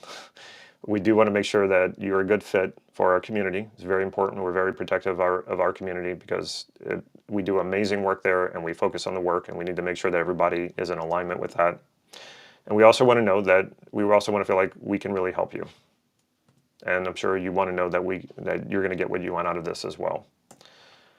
Once again, I honestly cannot find enough words to express just how powerfully transforming the self-concept program is. This program shines steadfast as a beacon of light, enabling each individual to gain clarity and recognize their greatest potential and personal resources. So again, you're going to go to selfconceptcoaching.com. You can set your appointment with a coach. You don't have to pay anything. You just set the appointment. And then you meet with the coach, and then you go forward from there. So to enroll, you're going to apply first. Enjoy the admissions process. The coaches are going to work with you in that first call, and you're going to get much clearer about what it is you want and who you want to become just in that call alone. And then you transform your own self-concept in one context of your life every 90 days. This is the system that we've built over time. I can't take much credit for it. I can only take credit for teaching what I teach, but I have an amazing team behind me who has created, we've sharpened, honed, we've tried different ways of teaching this. How fast can we teach it, and what are the best ways to teach it? And so over a period of 5 years, we've really perfected this. So you're going to start the admissions process now. We do limit spots to 20 spots at a time because when we call it group coaching, we want to keep these groups small so that we can interact with you while we're teaching this to you, because it is very interactive. It's not just you listen to lectures and that's it. No, it's interactive. You're going to be doing the exercises. So we have to keep the groups small. So we cut it off at 20 people coming in. and we're going to close the enrollment on no later than Wednesday. I'll bring Nate on in a second. He can tell you more about that. So either way, we're going to shut down enrollment either when 20 people have enrolled or by Wednesday, because we have to get our foundation tracks going. And so we want to make sure that everybody's starting at the same time. So like I said, it's $4,900 for 18 months or $320 a month for 18 months. There's no risk. If you get into the program in the first 30 days and you feel like this isn't for you, then that's okay. You get 100% of your money back. You must qualify first. And like I said, we're only accepting the first 20 students. As the group grows, our expenses go up, which means the membership amount goes up. But get in now and you're locked in for life. You'll never have to pay more than the original amount that you paid, no matter how much our tuition goes up over time. So here's our guarantee. I'm not asking you to decide yes or no today. I'm asking you to make a fully informed decision. That is all. The only way you can make a fully informed decision is on the inside, not on the outside. So you get on the inside and see if everything we're saying here is true and valuable to you. Then if it is, that's when you decide to stick with it. If it's not for you, no hard feelings. You will then, after signing up at selfconceptcoaching.com, be able to make a fully informed decision whether or not it's for you. But you can only make that decision right now for the same reason, well, you can't make that decision right now for the same reason that you don't buy a house without first looking at it at the inside of it. Imagine buying a car without test driving it. So you want to get on the inside to see is everything that we're saying here all true. So when you sign up, know this, whether it's 29 minutes from now or 29 days from now, if you're not happy, we're not happy. For any reason or for no reason whatsoever, if you want your money back, you can get it, because we only want to keep your money if you're happy, if you're getting the value out of the program. All you have to do is go to support@selfconcept.com and tell us, hey, I'm out, and you got it. You can only make such a guarantee when you're confident that what you have is the real deal. And I'm fully confident that when you sign up at selfconceptcoaching.com, you're getting exactly what you need to reach your potential. Now, regardless if you sign up or not, I have no doubt that you see that the value being offered to you far exceeds the amount of tuition. So why haven't you booked your application call yet? While you see the value, and you believe this will work for some people, you're still not sure if it will work for you. So that's why we're giving a second guarantee. It's the 18-month guarantee. A year and a half from now, once you've completed the training, including all course sessions, fulfilled all of the program requirements, and you still haven't transformed, we will refund you the entire cost of the program. It really does not get any better than that. Like, there's no more of a no risk guarantee than that. By now, you see how serious we are about this and what it can do for you. I am so confident in your success. So let's go all in, all the way together. This offer will only be open until the spots are filled, and when you get in, you're locked in for life, as long as you're a member in good standing. So when you go to selfconceptcoaching.com, this is what it looks like. You'll find a calendar there, and you choose the day and the time to set your appointment, and then you're going to meet with a coach. And then you and the coach are going to decide if this is right for you. Remember this quote. It's so important. I live by this quote. A man who procrastinates in his choosing will inevitably have his choice made for him by circumstance. So make sure you're not waiting. You're making your choices. You're not letting circumstance make the choices for you. So again, this is what it all looks like. You're going to go to selfconceptcoaching.com. And now I'm going to bring Nate on to discuss how the more additional details on how all of this works. Are you on there? There we go. All right. Appreciate it. Can we give Damon a little bit of love real quick as we dive in here? He's been present with you guys for the last 2 days, and I think he demonstrates our commitment really well. If we could go back to, there we go. All right, good. So for those of you that are really focused here with me right now, we're in a very special moment, because for the first time, really, transformation and you becoming your ideal is absolutely possible. partially because of decades of research from Steve Andreas, and then tens of thousands of hours of Damon applying this work and teaching others, and then years and years of optimizing the curriculum so that way we can be confident that as you start with us, you're going to change your life. Okay, so let's look at the few component parts that will make up your curriculum here as we focus here today. So you can see here we have core skills, complementary skills, and then we have level 1 and level 2. So you can see we have both two groups of skills and then two levels of practice. All right, so if you might want to take a screenshot of this, or if you're taking notes, underneath core skills, what I want to encourage you to do is to write NLP modeling.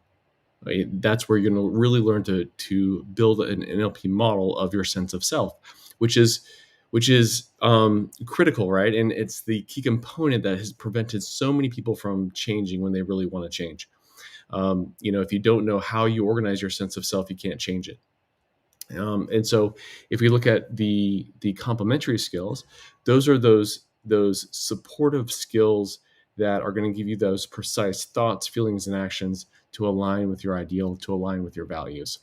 All right. And so each one of them are important, and you're going to learn them in a very sequential manner, a way that allows each of your learnings to stack on each other. Okay.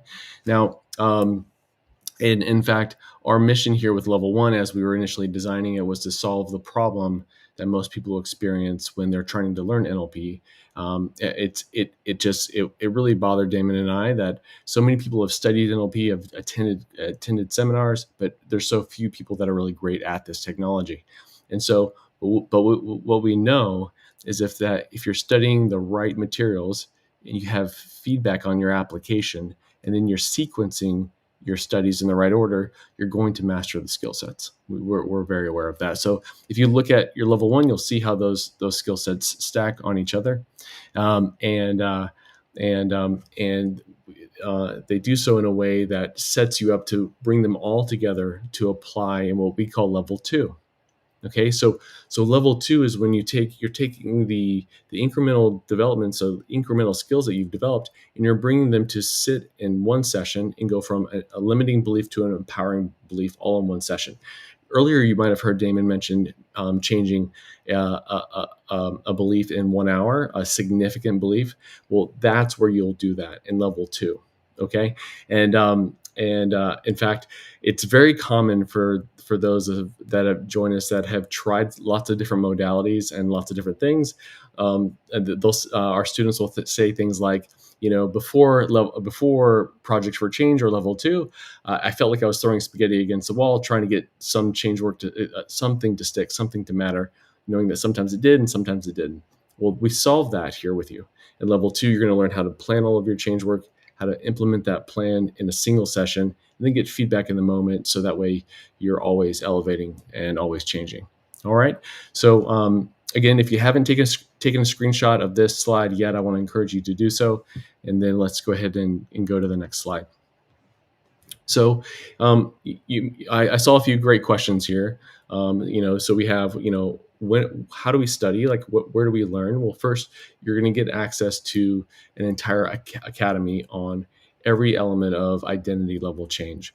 And so you're going to study that while you attend live practice calls. Damon, can we go to the next slide? Like Damon mentioned earlier, you're going to have these small groups where you get to know your fellow students, and you're going to be able to sit with Damon or one of our other trained coaches in order to facilitate your own personal change work in the moment, get real-time feedback, and keep progressing. If we can go to the next slide, please. Now, I saw the question, when are the live sessions? Well, I'm so pleased because it took us a while to get to this moment. But right now, you can, no matter what time zone you're in or what day, there's going to be practice options for you. And it took us quite a long time to get to that moment, but we're there now, and we're very excited that we can provide that for you. Now, I saw another question around how much time should you commit, and what we've seen on average is that if you can put aside 3 hours for your ideal self, for your future, 3 hours a week, that you're going to change more in the next year and a half than you have in the last decade. I don't say that lightly. I mean, I say that in a very, we have plenty of examples of that. Okay, so if we can go to the next slide, please.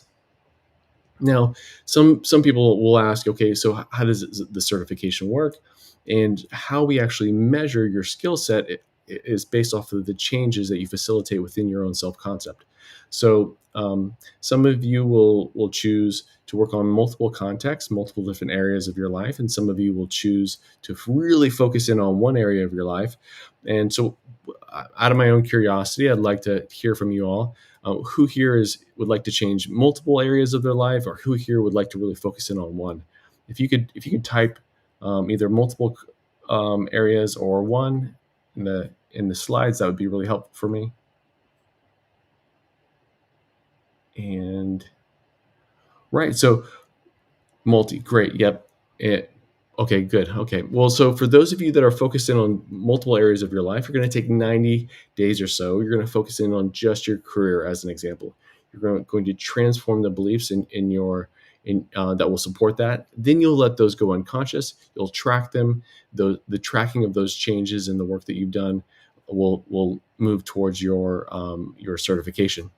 For those of you that are focused in on one, like let's say you're an entrepreneur and you want to also become great at finances or management or sales, then every 90 days you'll change context within another context, and again track those changes. And as you do that, you get to meet that future self that has always felt a little bit out of reach, right? And that's what this is all about. So if Damon, if we could go to the next slide, please. Now, what you're seeing here, look closely, because what you are seeing here is an actual student's transformation tracker, the journaling toolkit. This is how someone measured their sense of self in one area of their life before a 90-day period and then after. You can see they had many ambiguous qualities and some non-existent, and then they were able to transform them and really enrich them in a way where they were certain and solid, going from less than 40% of their potential in that area to really expressing their highest values.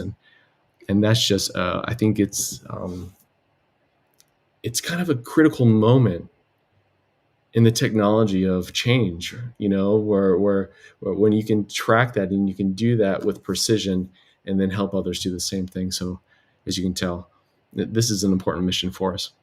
If we could go to the next one, please. Okay, great. So I think I was reading everyone's questions. I tried to make sure that I integrated into what we just talked about, and of course I'll be here if you have any other questions.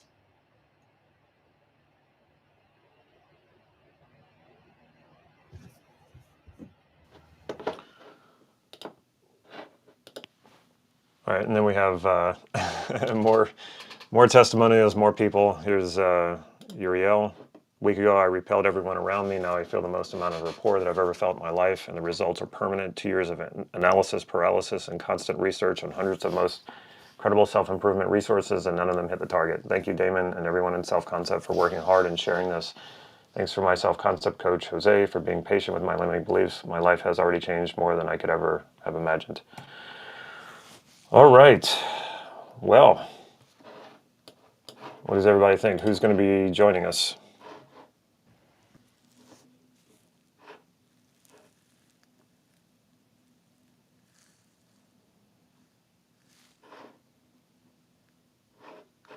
I still see plenty of people watching.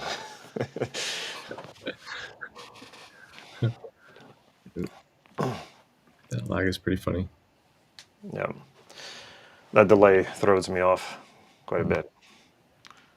All right. Well, does anybody have any questions before we go?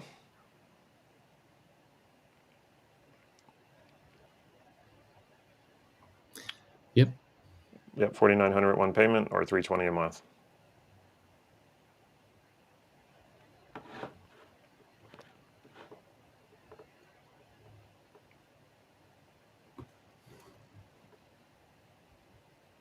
Okay. So, oh, you're welcome. Yeah. All right. Well, we're going to sign off.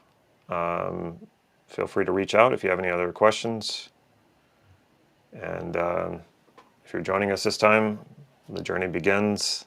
And just think where you'll be in 18 months. Are the live sessions with the group predetermined? That's a great question. So they are for the next 90 days. And what we do is we keep optimizing them based off of the group's needs. So that's, I hope that helps. What's the most important habit? Just showing up and doing the work. And if you're showing up and doing it, it'll work. So overwhelming. Oh, yeah. Excitement. Good. Oh, well, we're excited for you. For those of you that are joining us, welcome to the community. This is a very exciting first step. And if you felt some momentum here this weekend with Damon, wait, just give yourself more time as things keep going. You'll notice a compounding effect. And yeah. Yeah, so there's no mini course because this isn't a mini kind of thing. We have to take a rather broad approach. And, we spent the last 5 years really figuring out how to make this a situation where we set you up for success and you can't fail. Yeah. And there's just no shortcuts for it. So every part of the program is important, and we make it so accessible to you that, yeah, you do have to show up. And you do have to do the exercises, and we walk you through it. We make sure you get it. I mean, think about that for a moment. Think about the problem that solves it. If you just show up and you do the work and you practice and you do your best, then you know that you can, that person that you know is in there. When you think about your ideal self, that you can just install and optimize your self-concept because you know how it's organized, you know how to alter it, and you have clarity around who you want to become. I mean, the freedom that comes along with that is just so beautiful. Yeah. And so I'm so excited to start this next cohort. Super stoked to meet you all, and thank you for taking the time this weekend. And thank you for all the kind words that I've been seeing all throughout the weekend. It's wonderful. Appreciation and gratitude goes a long way. It's good for, as Steve would always tell me, you can never have too much gratitude. It's good for the giver and the receiver. All right. Well, I look forward to seeing those of you who are joining us. And for those of you who are not, maybe we'll see you in the future sometime. Take care, everybody.